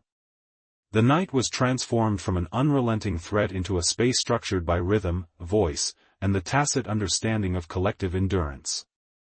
Early humans discovered that psychological resilience was as crucial as physical endurance, and that the human spirit could be cultivated in the absence of fire, guided by voice, memory, and imagination. The interplay of imagination, memory, and social cohesion in these nights set the stage for later cultural complexity. The mental rehearsal, pattern recognition, and narrative construction that emerged in the darkness became foundational to human cognition.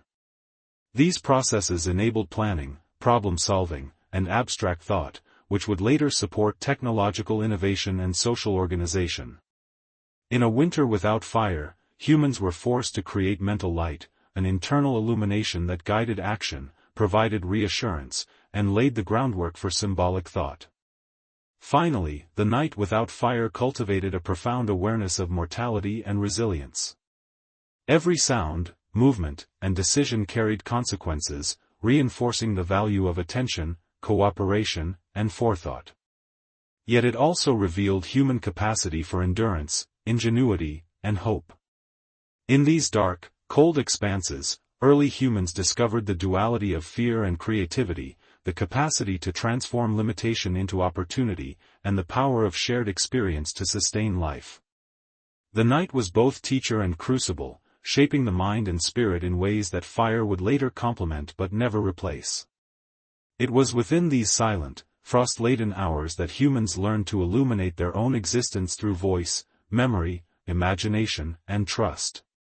In essence, the winter night without fire was a forge of consciousness. Through adaptation to darkness, humans honed attention, reinforced social bonds, cultivated imagination, and developed resilience. It was an environment of profound challenge that produced equally profound insight. The absence of fire compelled humans to discover internal sources of warmth and light, revealing the extraordinary capacities of mind, voice, and community. It is here, in these long, dark nights, that the seeds of culture, storytelling, and shared human experience were planted, destined to flourish in the centuries to come. As winter pressed its icy grip across the landscape, the concept of shelter became more than a physical necessity. It evolved into a crucible of ingenuity, community, and psychological resilience. Without fire, early humans could not rely on flames to warm their surroundings or illuminate their shelters, making the design, placement, and construction of these refuges vital to survival. Caves, overhangs, and carefully built windbreaks offered protection, but they were insufficient without strategic planning and the deliberate arrangement of human bodies. Every choice, from the orientation of bedding to the layering of hides, could determine comfort, safety, and even life itself. Shelter was an active process, an ongoing dialogue with the environment, rather than a static structure. The selection of a shelter site required acute observation and knowledge of terrain. Natural features such as rock formations, depressions in the snow, or sheltered hollows were evaluated for wind exposure, drainage, and predator access. Humans learned to read subtle cues in the landscape, the direction of prevailing winds, the stability of overhangs, and the likelihood of snow accumulation.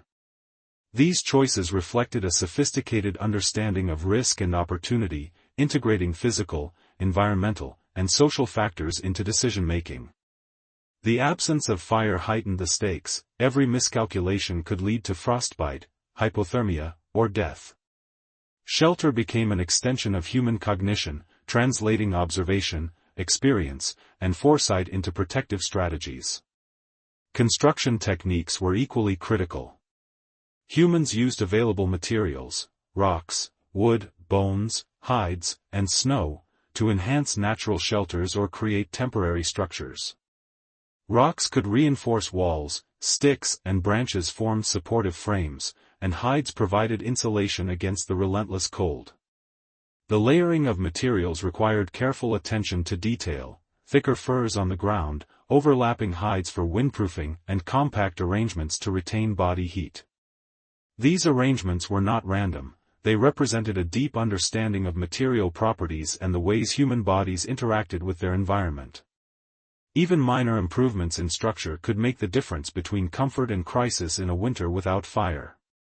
The organization of space within shelters also reflected social awareness.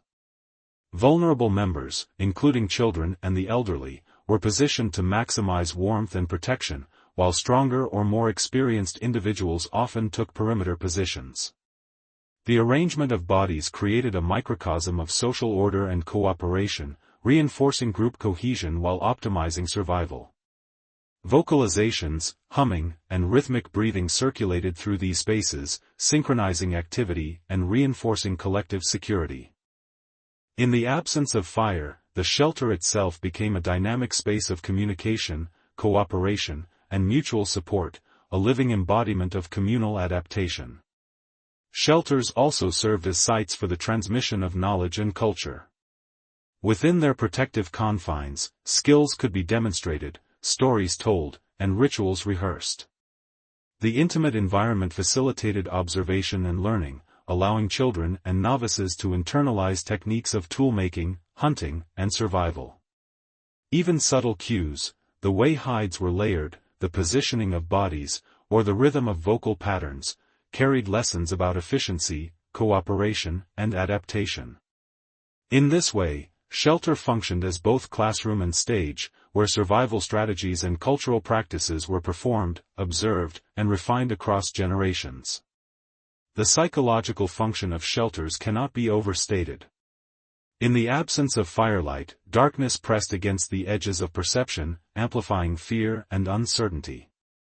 The shelter became a sanctuary not only from environmental hazards but from the existential weight of the cold and night. Humans discovered that strategic arrangement, tactile engagement, and the rhythmic circulation of voice could generate warmth that was as much psychological as physical. Comfort and security were constructed through awareness, social coordination, and the deliberate creation of an environment that mitigated the relentless pressures of winter. Even simple innovations had profound impacts. The placement of windbreaks, the use of raised sleeping platforms, or the clever arrangement of insulating materials could transform the shelter from a precarious refuge into a reliable stronghold. Humans experimented, observed results, and refined techniques, embedding knowledge in memory and practice. Over time, these incremental improvements created a cumulative effect, shaping early architectural understanding and demonstrating the human capacity for foresight, adaptation, and problem-solving under extreme conditions. Environmental adaptation extended beyond structure to materials themselves. Hides were selected for thickness, durability, and thermal properties. Branches were chosen for strength and flexibility. Snow and ice were sometimes incorporated strategically to create insulation barriers or wind deflectors. Humans became intimate students of the natural world, learning not only which materials were available but how they could be manipulated to serve multiple purposes. In a winter without fire, the ability to understand and shape the environment was inseparable from survival, and shelters were the primary locus of this critical knowledge. Social rituals often emerged within these protective spaces. Vocalization, song, and rhythmic chanting became central to maintaining morale and cohesion, echoing the importance of maternal song and group vocalization in previous sections. Beyond practical function, these rituals cultivated emotional resilience, reinforced communal identity, and provided continuity in the otherwise harsh and unpredictable rhythm of winter. The shelter, though simple in construction, became a stage for the earliest forms of ritualized behavior, where physical survival and psychological endurance converged. Ultimately, the development and use of shelters in a fireless winter reveal the remarkable adaptability of early humans. They demonstrate a sophisticated integration of observation, cognition, social awareness, and creativity. Shelter was not merely protection from the elements, it was a crucible in which human intelligence, culture, and cooperation were forged. In the absence of fire, humans learned that warmth, security, and social cohesion could be cultivated through intentional arrangement, careful observation, and shared activity. These lessons laid the foundation for the future mastery of fire, architecture, and collective human endeavor. The shelter, then, was more than a physical space. It was a center of human ingenuity, a stage for social cohesion, and a canvas for early cultural expression. Within these spaces, early humans navigated the challenges of winter, transforming raw environmental pressure into opportunities for learning, adaptation, and communal strength. The lessons embedded in these early shelters reverberated through generations, shaping the trajectory of human innovation and laying the groundwork for civilization. In every layer of hide, every carefully placed branch, and every synchronized breath, early humans demonstrated that the absence of fire did not equate to helplessness, it catalyzed creativity, cooperation, and the subtle artistry of survival. Food scarcity in a winter without fire was not merely a challenge, it was a constant pressure that shaped every aspect of human behavior, cognition, and social organization. The frozen landscape offered few edible plants, and prey was elusive, often moving long distances to find sustenance. Humans had to develop strategies to locate, capture, and preserve what little nourishment was available. Every meal required planning, patience, and ingenuity. The absence of fire compounded the difficulty. Food could not be cooked to enhance digestibility or caloric efficiency, making the raw intake of resources a more demanding and energy-intensive endeavor. This scarcity was not merely physical, it created a psychological and social landscape in which every decision carried weight. The hunt and foraging required careful observation and acute environmental awareness. Snow covered tracks quickly, ice obscured vegetation, and animals adapted to the cold became more cautious and unpredictable. Humans learned to interpret subtle cues, the slight depressions in snow, the disturbed vegetation under frost, the patterns of movement etched in frozen terrain. Each observation was a lesson in cause and effect, in patience and timing, and in understanding the complex interplay of environmental factors. Winter became a rigorous teacher, sharpening perception and cognition in ways that warmer seasons never demanded. Storage and preservation became critical. Without fire to dry, roast, or otherwise process food, humans relied on natural refrigeration, burials beneath snow, or the careful consumption of perishable resources immediately after acquisition. Meat, marrow, and plant-based foods had to be handled with care to avoid spoilage or waste. These practices demanded foresight and planning, anticipating consumption needs, predicting the stability of resources, and distributing food within the group to maximize survival. In this environment, the social and practical dimensions of food intersected, sharing became essential, not only as a moral choice but as a mechanism of collective survival. Scarcity also sharpened social cognition. Humans needed to navigate complex dynamics, balancing cooperation with competition. Decisions about who ate first, how much to share, and how to protect valuable resources required subtle negotiation and understanding of group hierarchies. These interactions reinforced the importance of empathy, trust, and collective responsibility. In a fireless winter, the management of food was inseparable from the management of relationships. Emotional intelligence became a survival tool, ensuring that cooperation prevailed over conflict, and that the community could endure the relentless pressures of the season. The psychological effects of scarcity were profound.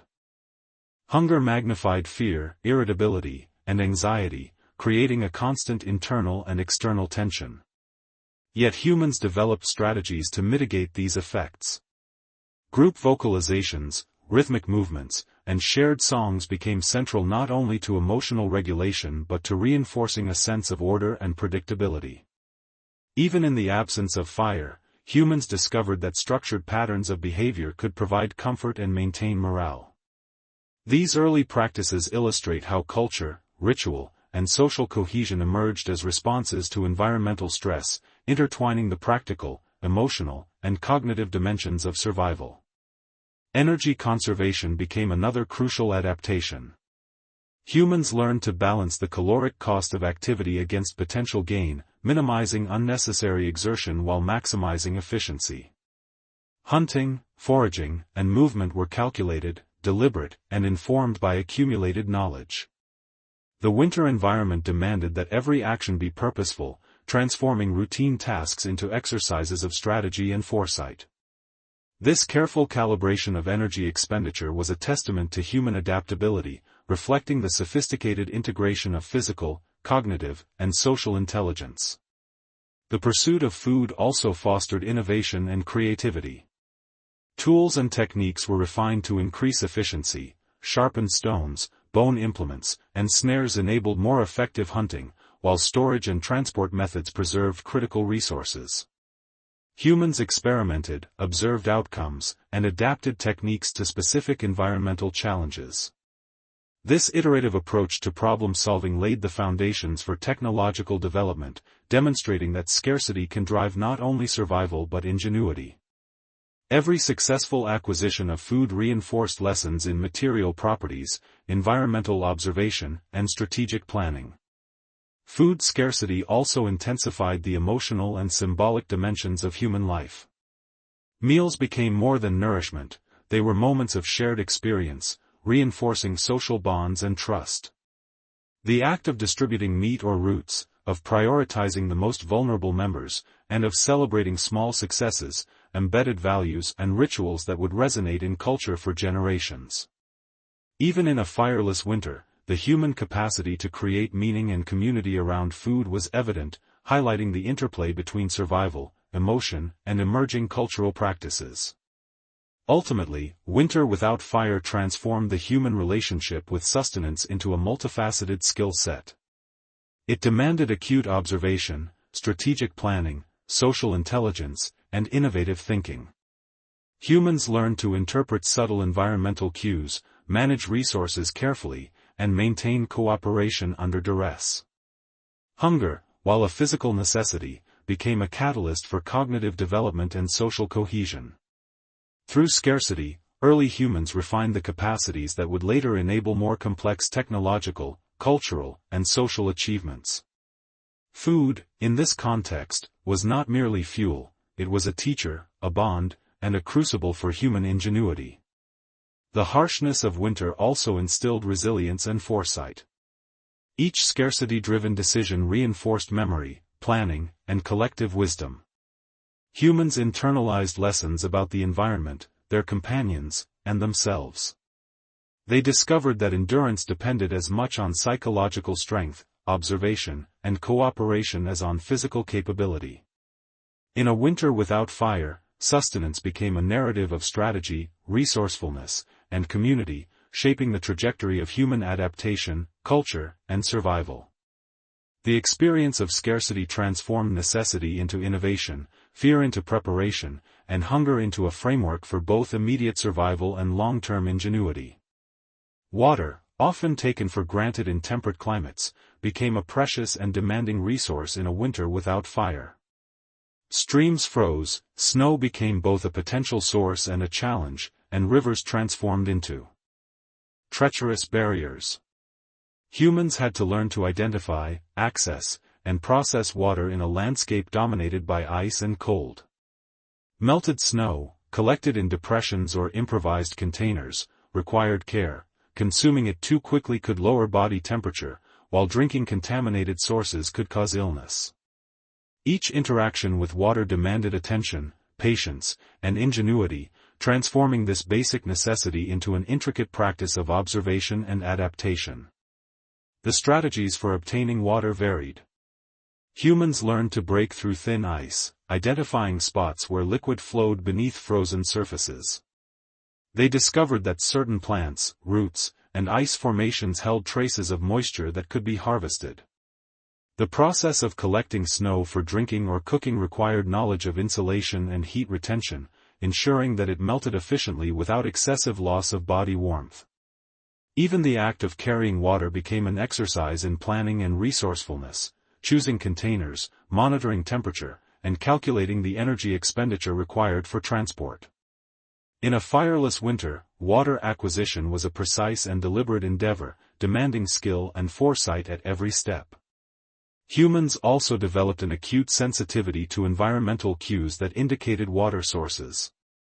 Subtle shifts in wind patterns, the presence of animal tracks, and changes in snow texture or vegetation often hinted at nearby streams or unfrozen patches. This heightened perception extended to sound as well. The faint murmur of a hidden creek or the distant clatter of ice against rock could guide travelers to vital hydration. These observations were not merely practical, they cultivated attentiveness, patience, and a deep understanding of natural patterns. Winter, in its severity, transformed humans into acute environmental readers, attuned to the subtlest signals of sustenance and survival. Water management within shelters was equally important. In the absence of fire, controlling and storing liquid was critical to maintaining warmth and avoiding freezing. Humans developed methods to contain and insulate water, using natural materials like hides, hollowed wood, or stones to minimize heat loss. Small innovations, such as pre-melting snow in layers to conserve warmth or using body heat to accelerate the process, reflected sophisticated problem-solving. These practices were reinforced through observation and repetition, embedding knowledge that would influence broader survival strategies across generations.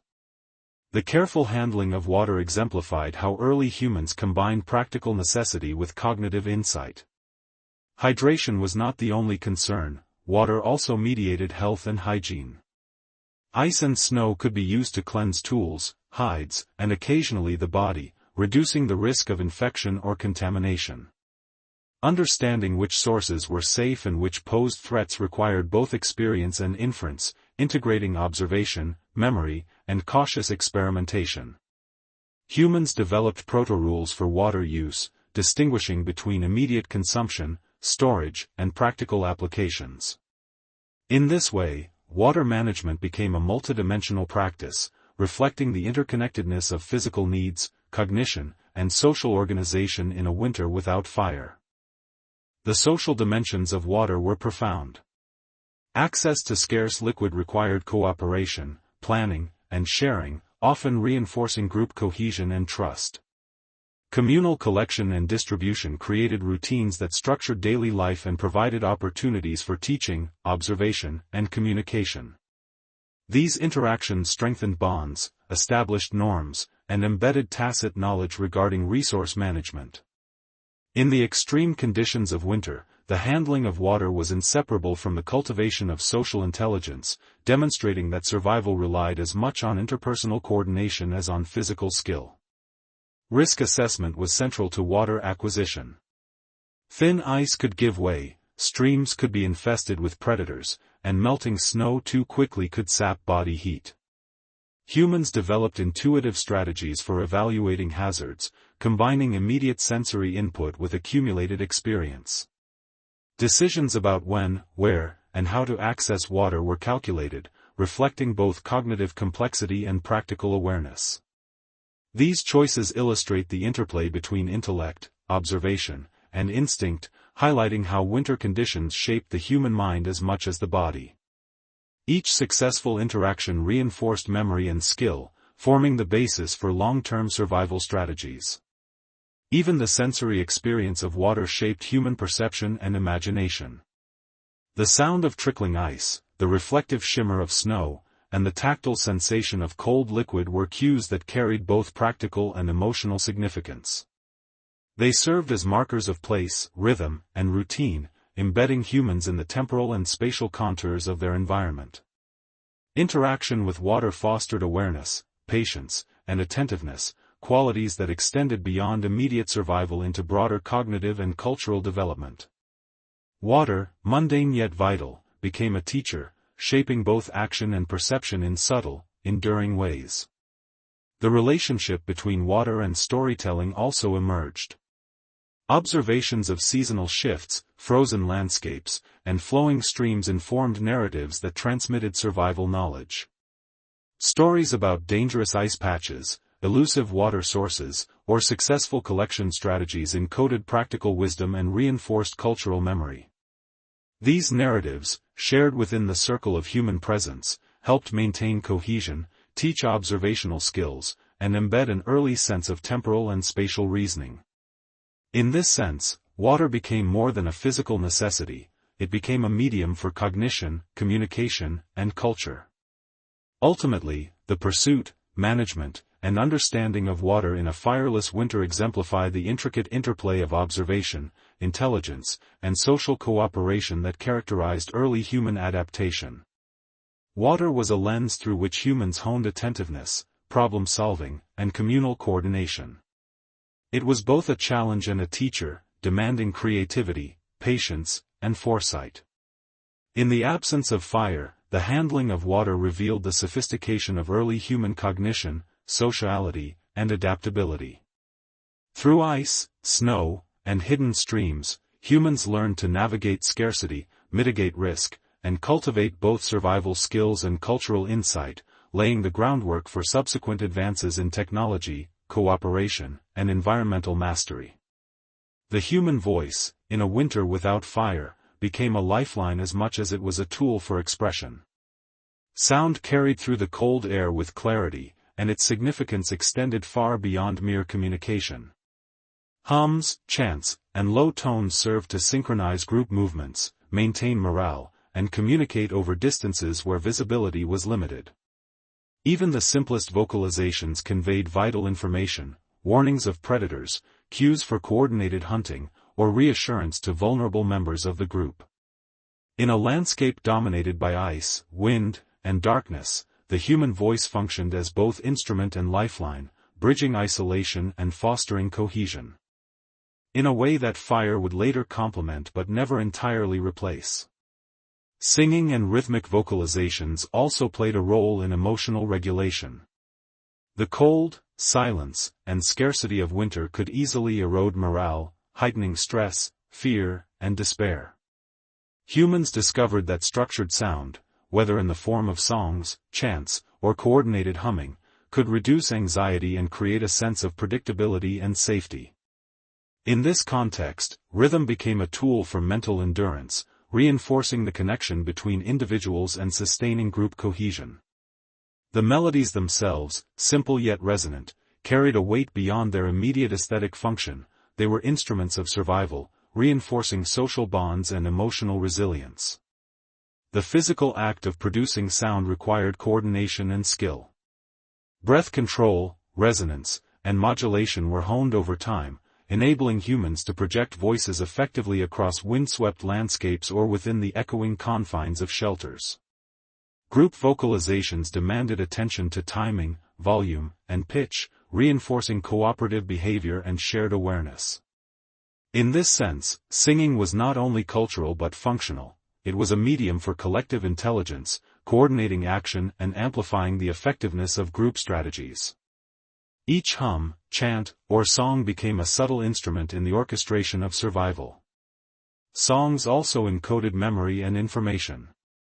Patterns of rhythm and melody could indicate specific routines, locations, or sequences of activity.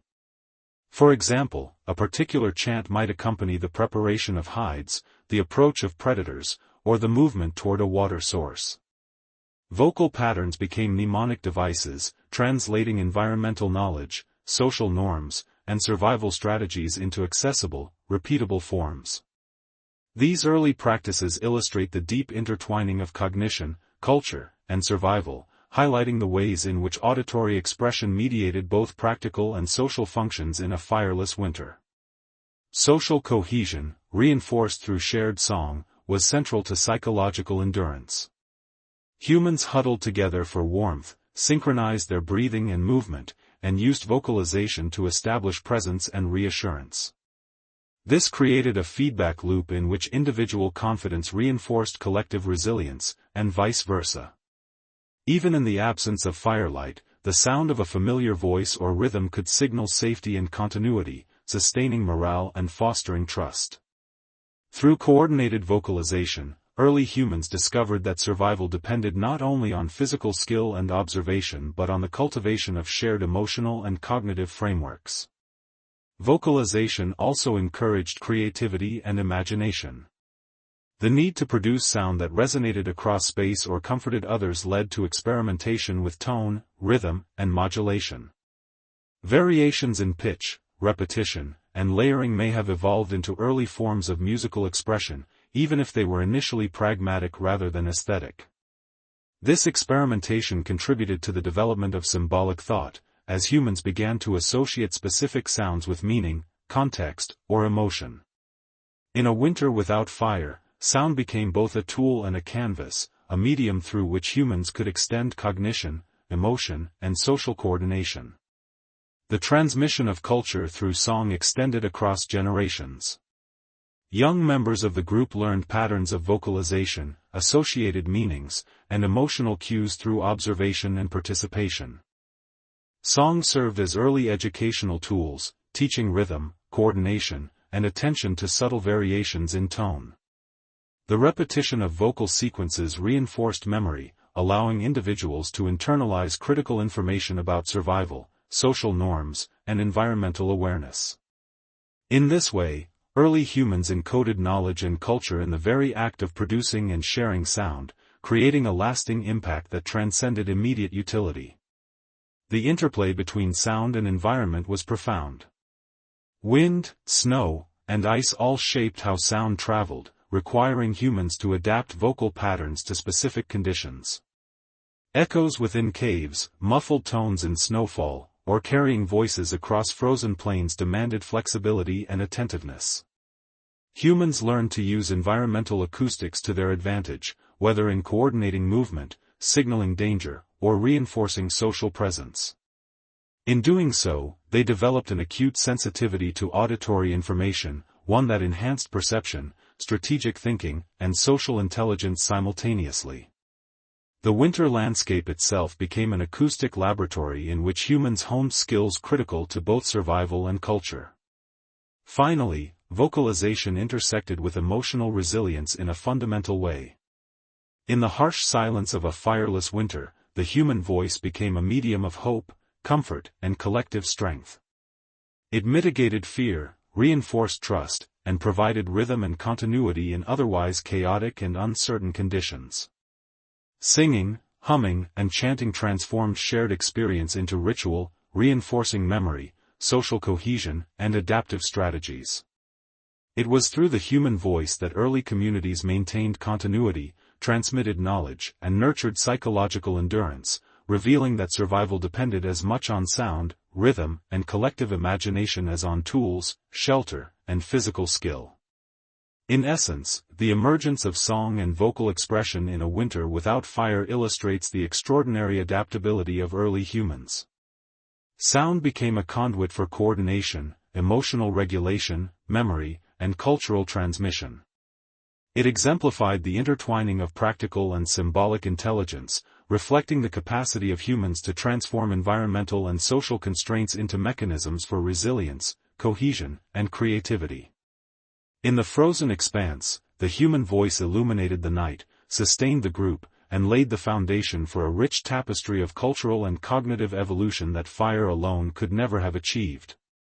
Through rhythm, melody, and collective vocalization, early humans discovered a medium of survival, ingenuity, and enduring expression that would echo across generations. The psychological landscape of a winter without fire was as demanding as the physical one. Cold, darkness, and scarcity combined to create constant pressure, shaping the contours of thought, emotion, and social interaction. Early humans learned that survival depended not only on skill and resourcefulness but on the cultivation of mental resilience.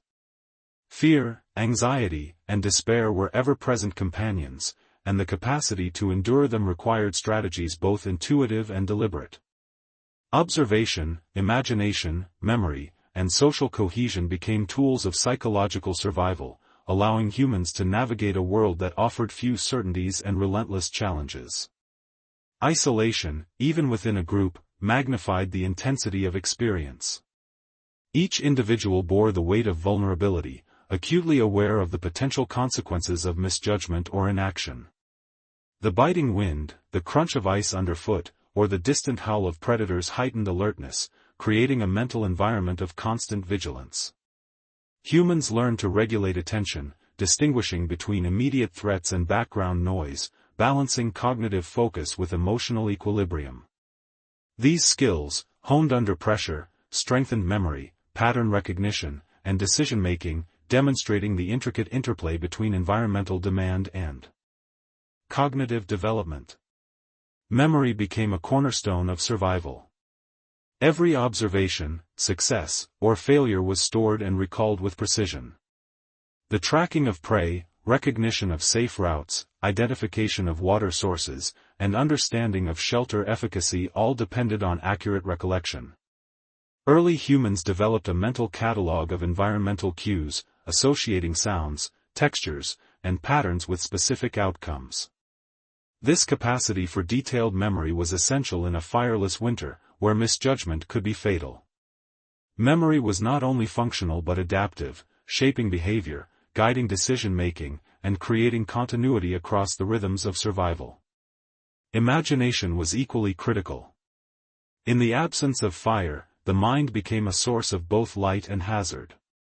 It generated fear through visions of predators, accidents, or scarcity, but it also enabled planning, strategy, and creativity. Humans rehearsed hunts, visualized shelter arrangements, and anticipated social dynamics through imaginative exercises.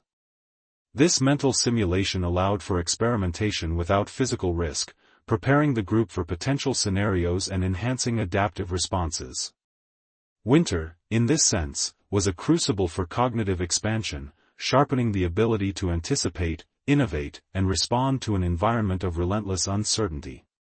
Social cohesion was central to psychological resilience. Vocalizations, songs, shared movement, and ritualized behavior reinforced trust and cooperation, mitigating the stress imposed by extreme conditions. Humans relied on collective vigilance, synchronized activity, and mutual reassurance to navigate the challenges of winter. The presence of others provided emotional scaffolding, while coordinated behaviors created predictability and stability. In this context, culture emerged not merely as a symbolic or aesthetic phenomenon but as a practical framework for survival, encoding strategies, norms, and shared understanding into routine, ritual, and interaction. Rituals, both simple and elaborate, shaped mental endurance. Repetitive patterns of behavior, such as group chanting, synchronized movement, or sequential preparation of tools and shelters, created structure within chaos. These rituals provided rhythm, continuity, and a sense of agency, countering the unpredictability of the environment. They also reinforced memory and social learning, enabling the transmission of adaptive knowledge across individuals and generations. In a winter without fire, ritual became a tool for organizing perception, regulating emotion, and enhancing collective resilience, demonstrating the deep interconnection between culture and survival. The perception of time shifted under these conditions. With long nights and unbroken cold, humans developed acute sensitivity to environmental cycles, the angle of the sun, the changing texture of snow, and subtle variations in temperature or wind. This temporal awareness informed planning, movement, and activity scheduling, creating a rhythm that guided survival behavior. It also contributed to the development of narrative, imagination, and anticipation, linking past experience to future action. Time, experienced as both constraint and guide, shaped cognition, decision-making, and cultural practice, illustrating the integration of environmental awareness into mental architecture. Coping mechanisms emerged in response to constant threat. Humans discovered that vocalization, movement, and attention to group dynamics could mitigate fear and sustain motivation. The repetition of familiar patterns, songs, routines, or shelter arrangements, provided psychological anchors, while observation and mimicry reinforced adaptive behavior. Emotional resilience was cultivated collectively, through the reinforcement of norms, coordination of activity, and transmission of knowledge. These strategies demonstrate the adaptive sophistication of early humans, who learned to regulate both internal states and social systems under extreme pressure. Stress also catalyzed creativity and innovation. Scarcity, danger, and environmental hardship forced humans to develop novel strategies for problem-solving. Tool refinement, hunting techniques, shelter optimization, and communication practices all evolved in response to these pressures. Psychological adaptation and technological innovation were intertwined, each reinforcing the other. Mental flexibility became as essential as physical dexterity, enabling humans to respond to uncertainty with creativity and strategic insight. The winter landscape, harsh and unyielding, became a laboratory in which resilience, intelligence, and imagination were honed simultaneously. Ultimately, the psychological dimension of a winter without fire reveals the depth and complexity of early human cognition. Survival depended not only on skill, endurance, and environmental mastery but on the ability to navigate emotion, memory, imagination, and social dynamics. Humans learned to transform fear into strategy, scarcity into creativity, and isolation into cooperation. The mind became a vital instrument, capable of extending physical capabilities, coordinating social activity, and sustaining morale under conditions of extreme adversity. In this crucible of cold, darkness, and uncertainty, psychological resilience was as critical as warmth, shelter, or sustenance. The human experience of winter without fire exemplifies the interdependence of cognitive, emotional, and social capacities. Observation, memory, imagination, ritual, and cooperation combine to create a functional framework for survival. Mental endurance allowed humans to plan, coordinate, and innovate, turning environmental constraints into opportunities for learning and adaptation. In this way, the fireless winter not only tested human ingenuity but shaped it, fostering cognitive flexibility, emotional regulation, and social cohesion. It is within this psychological crucible that humans discovered the profound interplay between mind, environment, and culture, lessons that would echo across millennia. Movement across the winter landscape without fire demanded extraordinary endurance, planning, and situational awareness. Snow and ice transformed familiar terrain into an unpredictable environment, slowing progress and magnifying the dangers inherent in hunting, foraging, and migration. Each step required careful consideration: the risk of falling through thin ice, encountering predators, or exhausting limited energy reserves was ever present. Humans developed acute observational skills, reading subtle changes in terrain, weather, and animal behavior to navigate safely. Movement was not random, it was a deliberate choreography informed by memory, anticipation, and social coordination, turning every journey into both a physical and cognitive exercise.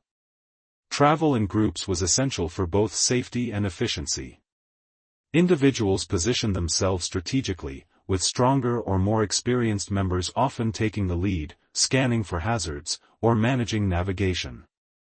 Vulnerable members were protected within the group's core, shielded from wind, predators, and environmental hazards. This spatial organization reinforced social cohesion, trust, and the division of labor, illustrating that survival was as much a social as a physical endeavor. Each movement became a coordinated effort, a dynamic system in which communication, observation, and shared responsibility were paramount. Navigation relied on multiple sensory cues. Visual landmarks, subtle changes in snow texture, wind direction, and distant sounds provided critical information about location and potential threats. Humans learned to anticipate obstacles and opportunities, such as areas rich in edible plants or animal tracks. The cognitive demands of navigation were intense, integrating memory, perception, and forward planning. Even without firelight to illuminate the path, early humans developed strategies to maintain orientation and momentum, transforming movement into a deliberate practice that sharpened mental acuity and survival instinct. Energy management was central to winter movement.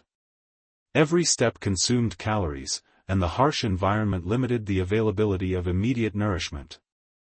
Humans developed strategies to conserve energy while maximizing efficiency, such as moving in compact formations, using trails or packed snow to reduce effort, and pacing travel according to terrain and weather conditions. These practices reflected an understanding of cost-benefit analysis, the expenditure of energy versus the likelihood of obtaining food, water, or shelter. Winter landscapes became arenas in which humans honed decision-making, strategic planning, and situational awareness simultaneously. The social dynamics of movement were critical. Coordinated action required shared understanding and communication, often achieved through subtle cues, vocalizations, or rhythmic signals. Group members needed to anticipate the actions of others, synchronize efforts, and maintain cohesion under physically demanding conditions. This fostered trust, empathy, and collective problem-solving, illustrating that social intelligence was inseparable from survival. Winter movement was thus both a physical and social endeavor, in which cognitive skills reinforced practical ability, and cooperation amplified the effectiveness of individual effort.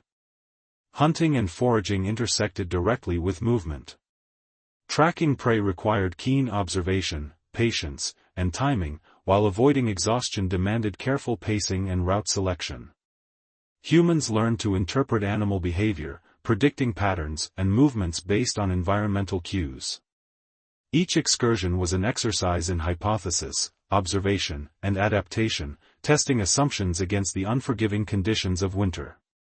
Success depended on both physical skill and mental acuity, blending endurance, precision, and insight into an integrated survival strategy. Movement also reinforced memory and spatial cognition. Routes, landmarks, and seasonal patterns were encoded into mental maps, guiding subsequent journeys and informing decisions about resource allocation and shelter placement. Humans learned to navigate complex landscapes, integrating temporal rhythms, environmental cues, and social coordination into effective strategies. These skills, honed under extreme conditions, laid the groundwork for future technological and cultural advances, demonstrating the link between environmental challenge and cognitive development. The winter terrain acted as both obstacle and teacher, shaping perception, decision-making, and spatial reasoning. The psychological impact of winter movement was profound. Isolation, fatigue, and environmental stress tested patience, focus, and resilience. Humans developed strategies to maintain mental endurance, such as vocalization, rhythm, and structured pacing. Group cohesion mitigated psychological strain, reinforcing morale and shared confidence. In these conditions, movement became a practice not only of physical skill but of emotional regulation, attention, and strategic foresight. Humans discovered that endurance depended on mind and body together, and that navigation in winter was a holistic exercise, integrating cognition, emotion, and physical capability. Innovation often arose from necessity during movement. Humans adapted techniques, refined tools, and experimented with strategies to navigate snow, ice, and frozen rivers. Footwear, sleds, and improvised supports may have emerged to increase efficiency, reduce energy expenditure, and mitigate environmental hazards. Observational learning, imitation, and social transmission ensured that successful innovation spread rapidly, creating cumulative cultural knowledge. In this way, Movement was a crucible for both technological creativity and adaptive intelligence, illustrating how environmental pressures could catalyze innovation and collaboration.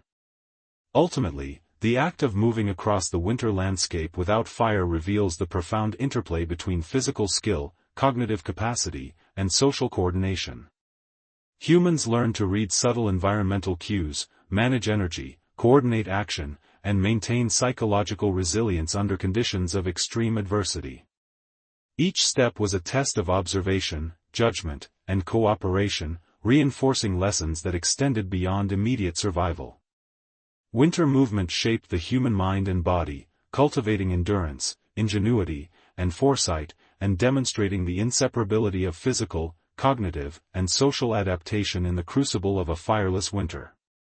In essence, navigating the winter landscape without fire was a multidimensional endeavor, blending physical endurance, environmental awareness, cognitive skill, and social intelligence. Every journey across snow, ice, and frozen terrain was a learning process, a rehearsal of strategy, and a demonstration of resilience. Humans discovered that movement was not merely a means to an end but a complex practice that honed perception, memory, coordination, and psychological endurance. In these frozen expanses, the act of moving became a canvas upon which early humans tested and refined the capacities that would define survival, culture, and ingenuity for millennia to come. The rhythm of days and nights in a winter without fire shaped more than just survival, it molded perception, thought, and culture. With long, relentless nights and short, fleeting days, early humans became intimately attuned to the cycles of light, temperature, and movement in their environment. Each sunrise and sunset marked more than temporal progression, it dictated hunting schedules, shelter maintenance, and social activity. The alternation between day and night created a framework within which observation, memory, and action could be coordinated, giving structure to lives that were otherwise dominated by scarcity, cold, and darkness. In the absence of fire, natural light became both guide and teacher. Humans observed the subtle angles of sunlight filtering through the landscape, the way shadows shifted across snow, and the faint glimmers on ice to navigate and understand terrain. These observations informed decisions about when to move, where to forage, and how to position shelters. The sun's path, clouds, and wind patterns were integrated into mental models of the environment, enabling anticipation and planning. In this way, the rhythm of day and night was not merely experienced but analyzed, internalized, and transformed into actionable knowledge. Night imposed a different set of challenges and opportunities. Darkness amplified both danger and imagination. Predators moved with advantage, and visibility for navigation and hunting was severely limited. Yet night also became a crucible for cognition, creativity, and social cohesion. Vocalizations, songs, and rhythmic activities took on heightened importance, reinforcing group cohesion and emotional resilience. Humans discovered that night was not merely a threat, it was a medium through which they could rehearse mental strategies, strengthen social bonds, and cultivate imagination. The rhythm of night and day, therefore, structured not only activity but thought itself, guiding the development of planning, memory, and cultural practice. The alternation of light and dark influenced attention and perception. During daylight, humans focused on exploration, observation, and resource acquisition, refining skills of spatial awareness, hunting, and foraging. At night, attention shifted inward, toward reflection, storytelling, and emotional regulation. This temporal division of activity fostered complementary cognitive capacities, analytical, observational skills during the day, and imaginative, social, and emotional skills at night. The cyclical pattern of day and night, intensified by the absence of fire, shaped the mind as profoundly as it structured survival, creating a rhythm in which skill, memory, and creativity were cultivated in tandem. The rhythms of day and night also reinforced social organization. Activities were coordinated around temporal cycles, cooperative hunting, food distribution, water collection, and shelter maintenance occurred according to predictable schedules. This coordination required communication, observation, and shared understanding, reinforcing social norms and trust. Even subtle cues, such as vocal signals or synchronized movement, helped align individual behavior with group rhythms, ensuring collective efficiency and safety. In this context, temporal awareness became a form of social intelligence, embedding the passage of time into the structure of human relationships and survival strategies. Cultural practices emerged from these rhythms. Storytelling, song, and ritual often coincided with the night, when other survival demands were reduced. These activities transmitted knowledge, reinforced social bonds, and cultivated emotional resilience. Patterns of repetition and timing provided structure and predictability, helping humans navigate the psychological challenges imposed by extended darkness and environmental stress. The temporal structure of activity, therefore, was not merely practical, it shaped early culture, memory, and cognitive development, illustrating the profound interplay between environmental cycles and human adaptation. Observation of temporal patterns extended to seasonal cycles as well. Changes in light, temperature, and animal behavior indicated shifts in resource availability and environmental hazards. Humans learned to anticipate these changes, planning hunting expeditions, shelter improvements, and migratory movements accordingly. Awareness of seasonal rhythm required long-term memory, pattern recognition, and predictive cognition, reinforcing the development of abstract thought and planning. The cyclical nature of winter life, intensified by the absence of fire, transformed environmental observation into strategic foresight, linking immediate action to long-term survival. Even the simplest tasks were influenced by temporal awareness. Decisions about when to move, when to rest, and when to seek food or water were guided by subtle observations of light and temperature. Humans learned to integrate multiple environmental cues into cohesive strategies, demonstrating a sophisticated understanding of cause, effect, and timing. This temporal literacy extended to social and emotional regulation, allowing individuals to anticipate and coordinate behavior in ways that optimized both survival and group cohesion. Rhythm, in essence, became a form of intelligence, guiding action and thought in the winter landscape. The psychological benefits of temporal rhythm were profound. Regular patterns of day and night, combined with predictable routines and social coordination, provided a sense of stability and control in an otherwise chaotic environment. This predictability mitigated stress, enhanced morale, and reinforced the capacity for long-term planning. Humans discovered that aligning with natural cycles strengthened cognitive, emotional, and social resilience, allowing them to endure conditions that were otherwise extreme and threatening. The cyclical rhythm of winter thus became a scaffold for both survival and the cultivation of adaptive capacities. Ultimately, the rhythm of days and nights in a fireless winter illustrates the intricate interconnection between environment, cognition, and culture. Temporal cycles structured activity, guided perception, shaped social coordination, and fostered emotional resilience. Humans learned to read, interpret, and integrate these rhythms into practical strategies, creating a framework that enhanced survival while also cultivating imagination, memory, and social intelligence. In the interplay of light, dark, and environmental cues, early humans discovered not only how to endure but how to transform temporal patterns into a foundation for thought, culture, and collective life. In essence, the day-night cycle was both a teacher and a guide.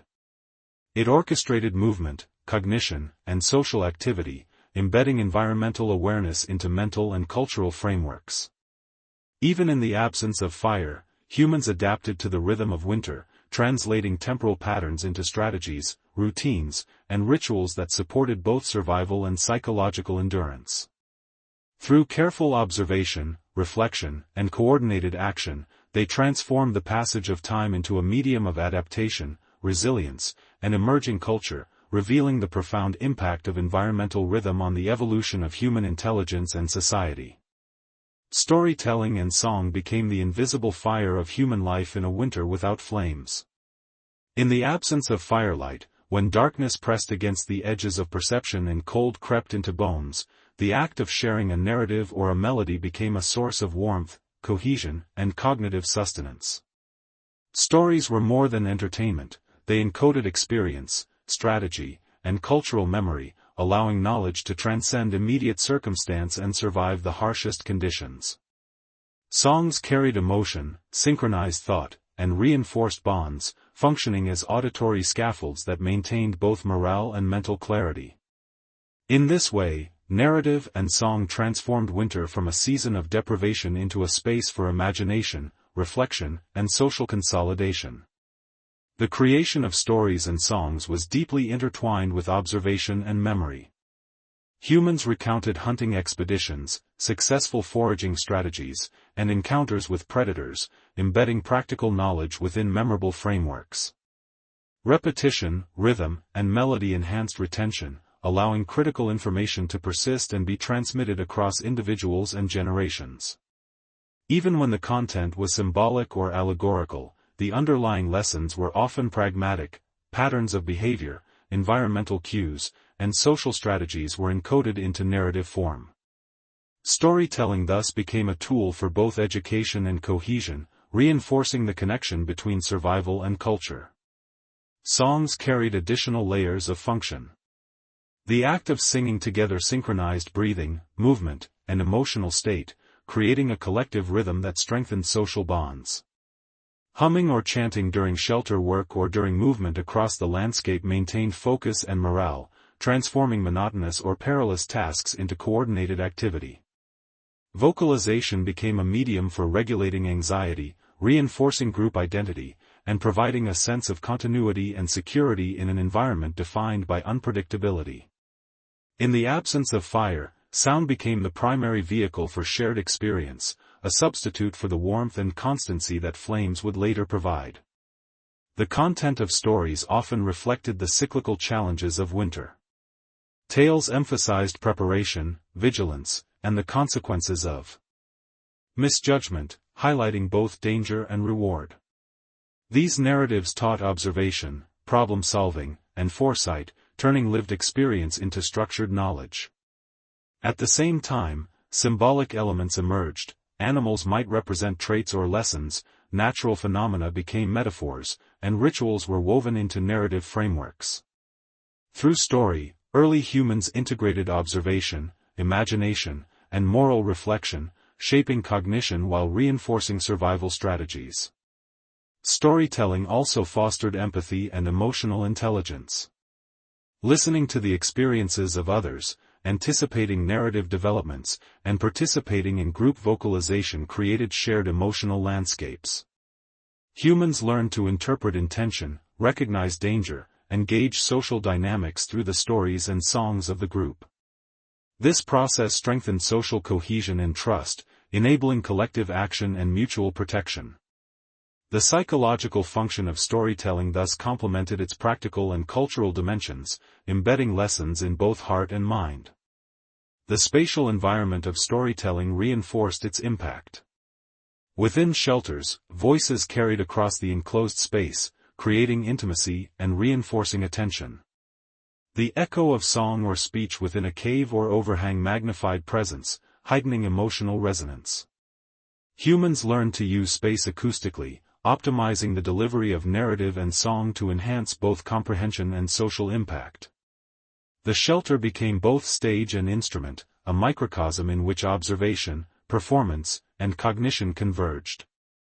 Through this interaction, humans discovered the power of spatial awareness in amplifying cultural and cognitive practice. Transmission of knowledge was embedded in rhythm and repetition. Patterns of vocalization, melodic motifs, and narrative sequences provided cues for memory, enabling individuals to internalize complex information efficiently. Young members of the group learn not only facts and strategies but also emotional regulation, social norms, and cultural identity through participation in these practices. Storytelling became a medium of apprenticeship, linking experience, observation, and imagination in a way that reinforced both individual skill and collective cohesion. In the winter landscape, narrative was as vital as food, water, or shelter, nourishing minds and spirits alike. The improvisational aspect of song and story encouraged creativity. Humans adapted melodies, altered narrative sequences, and experimented with vocalization to suit context, mood, or audience. This experimentation fostered abstract thinking, symbolic association, and flexible problem-solving, extending cognitive capacities beyond immediate survival needs. The interplay of improvisation and memory demonstrated an emerging sophistication in human thought, one that integrated observation, creativity, and social function. Winter, in its austerity, became both constraint and catalyst, shaping cultural and cognitive innovation in tandem. Finally, storytelling and song reinforced temporal awareness. Sequences of events, rhythmic cycles, and repeated patterns encoded both daily and seasonal rhythms, linking environmental observation to narrative and performance. Humans learned to anticipate, plan, and reflect through these structured frameworks, integrating cognition, culture, and survival. In a winter without fire, the voice became a conduit for continuity, guiding both action and imagination across space and time. Through stories and songs, humans illuminated the darkness, nurtured collective memory, and cultivated the psychological resilience necessary to endure, adapt, and thrive. In essence, narrative and song were the cultural flames of a fireless winter. They transformed absence into presence, scarcity into creativity, and isolation into connection. Beyond entertainment, they encoded practical knowledge, reinforced social cohesion, and nurtured psychological endurance. Through storytelling and song, early humans discovered a medium through which survival, cognition, and culture could intertwine, revealing the enduring power of human imagination and collective memory. In the frozen expanses of winter, the human voice became a hearth, a guide, and a vessel for both practical wisdom and transcendent expression, sustaining life, community, and intellect in the absence of fire. Memory, in a winter without fire, became both a lifeline and a legacy. The absence of flames, which later provided warmth, light, and ritual, placed extraordinary emphasis on the mind as a repository of survival knowledge. Humans had to rely on memory to track the location of food, water, and shelter, to anticipate seasonal changes, and to remember the successes and failures of hunts. Every observation, sound, and tactile experience became a thread in a vast cognitive tapestry, linking past experience to future action. Memory was not passive, it was active, dynamic, and intimately tied to both the physical environment and the social world. It transformed experience into knowledge, enabling humans to navigate the perils of winter with foresight, creativity, and caution.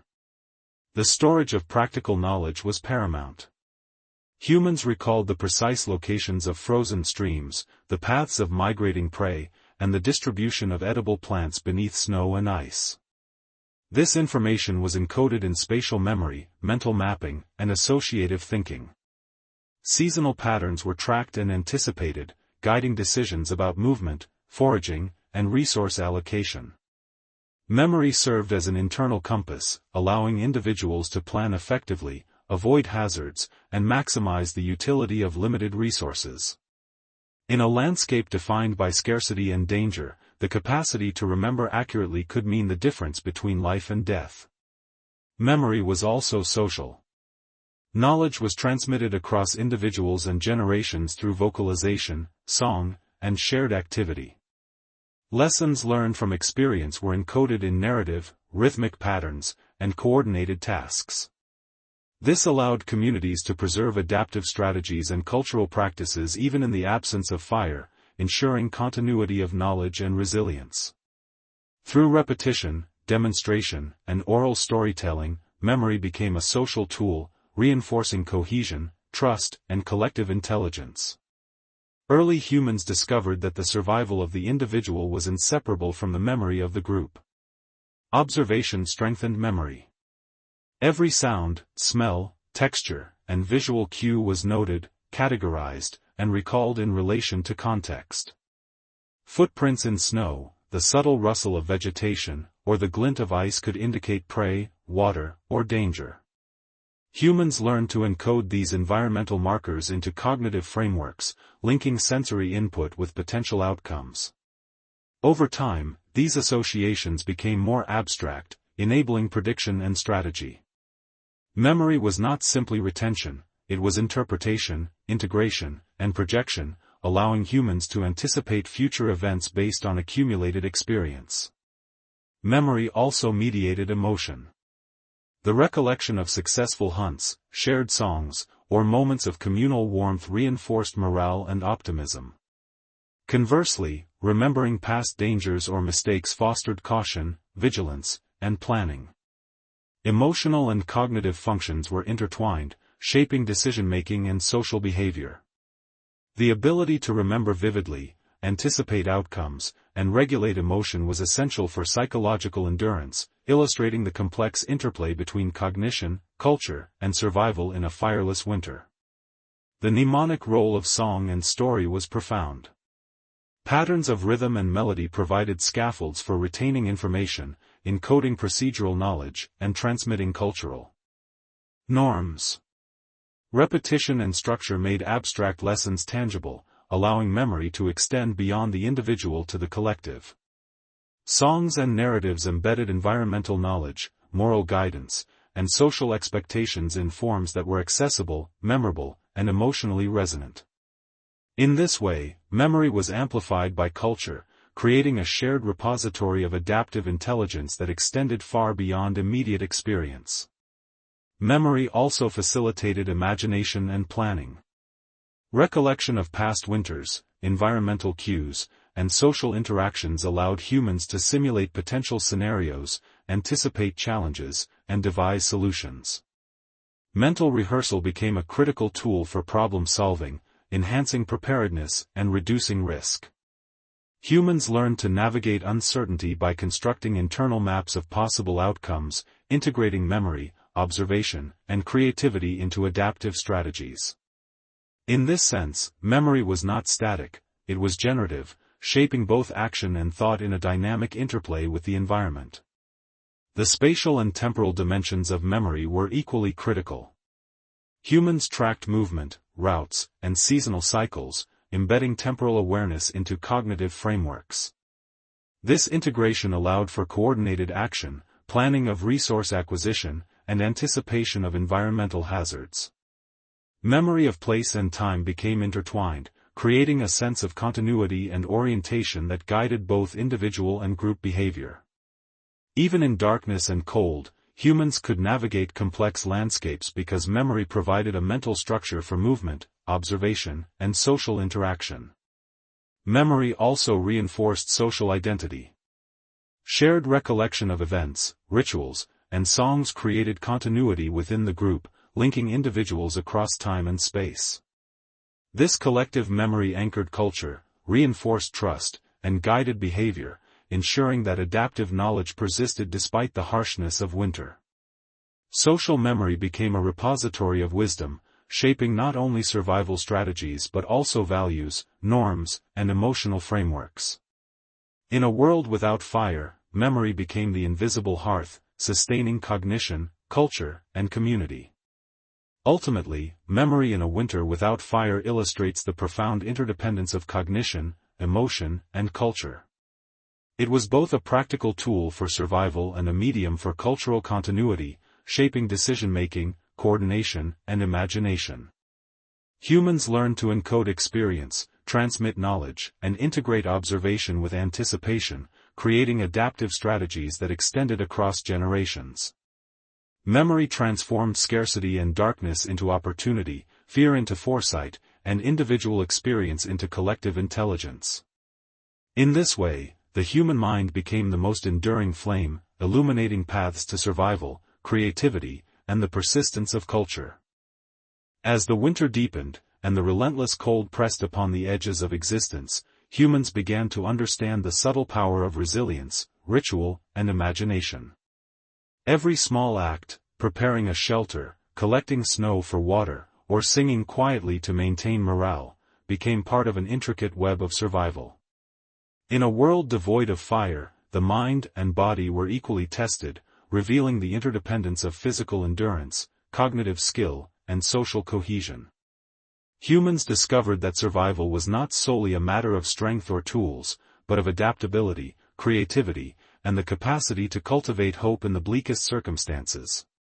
The practice of ritual intensified during the longest nights. Simple, repeated actions, such as arranging stones, marking pathways, or coordinating vocalizations, provided structure, predictability, and a sense of control. Rituals became a bridge between the known and the unknown, offering comfort and guidance in a landscape defined by uncertainty. These repeated behaviors reinforced memory, strengthened cooperation, and transmitted essential knowledge across individuals and generations. In essence, ritual became a cognitive and social scaffold, turning environmental harshness into opportunities for learning, connection, and emotional resilience. Observation remained central to survival, extending beyond the immediate to anticipate environmental shifts. Humans read subtle cues in wind, snow, ice, and animal tracks, linking patterns over time to predict changes in weather, prey behavior, or resource availability. This continuous feedback loop between observation and action sharpened attention, enhanced memory, and fostered problem-solving. Humans learned to anticipate risk, improvise solutions, and adapt routines, demonstrating a profound integration of cognition, sensory perception, and practical skill. Winter, in this sense, was both a trial and a teacher, shaping minds as effectively as it shaped bodies. Imagination was equally vital. In the absence of firelight and warmth, humans used mental imagery, storytelling, and song to transcend immediate deprivation. Imagination enabled planning, problem-solving, and emotional coping, allowing humans to envision solutions, rehearse strategies, and sustain hope. Through narrative, they could rehearse hunts, anticipate dangers, or explore abstract concepts, transforming mental activity into actionable foresight. This cognitive flexibility not only facilitated survival but also laid the foundations for symbolic thought, creativity, and cultural expression that would extend far beyond winter's duration. Social cohesion underpinned every aspect of winter survival.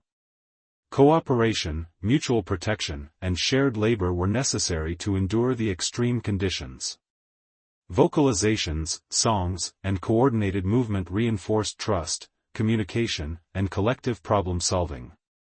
Humans discovered that survival depended as much on relationships and shared knowledge as on physical skill. The cultivation of empathy, attentiveness, and collaboration became central to human identity, demonstrating that intelligence was not only individual but profoundly social.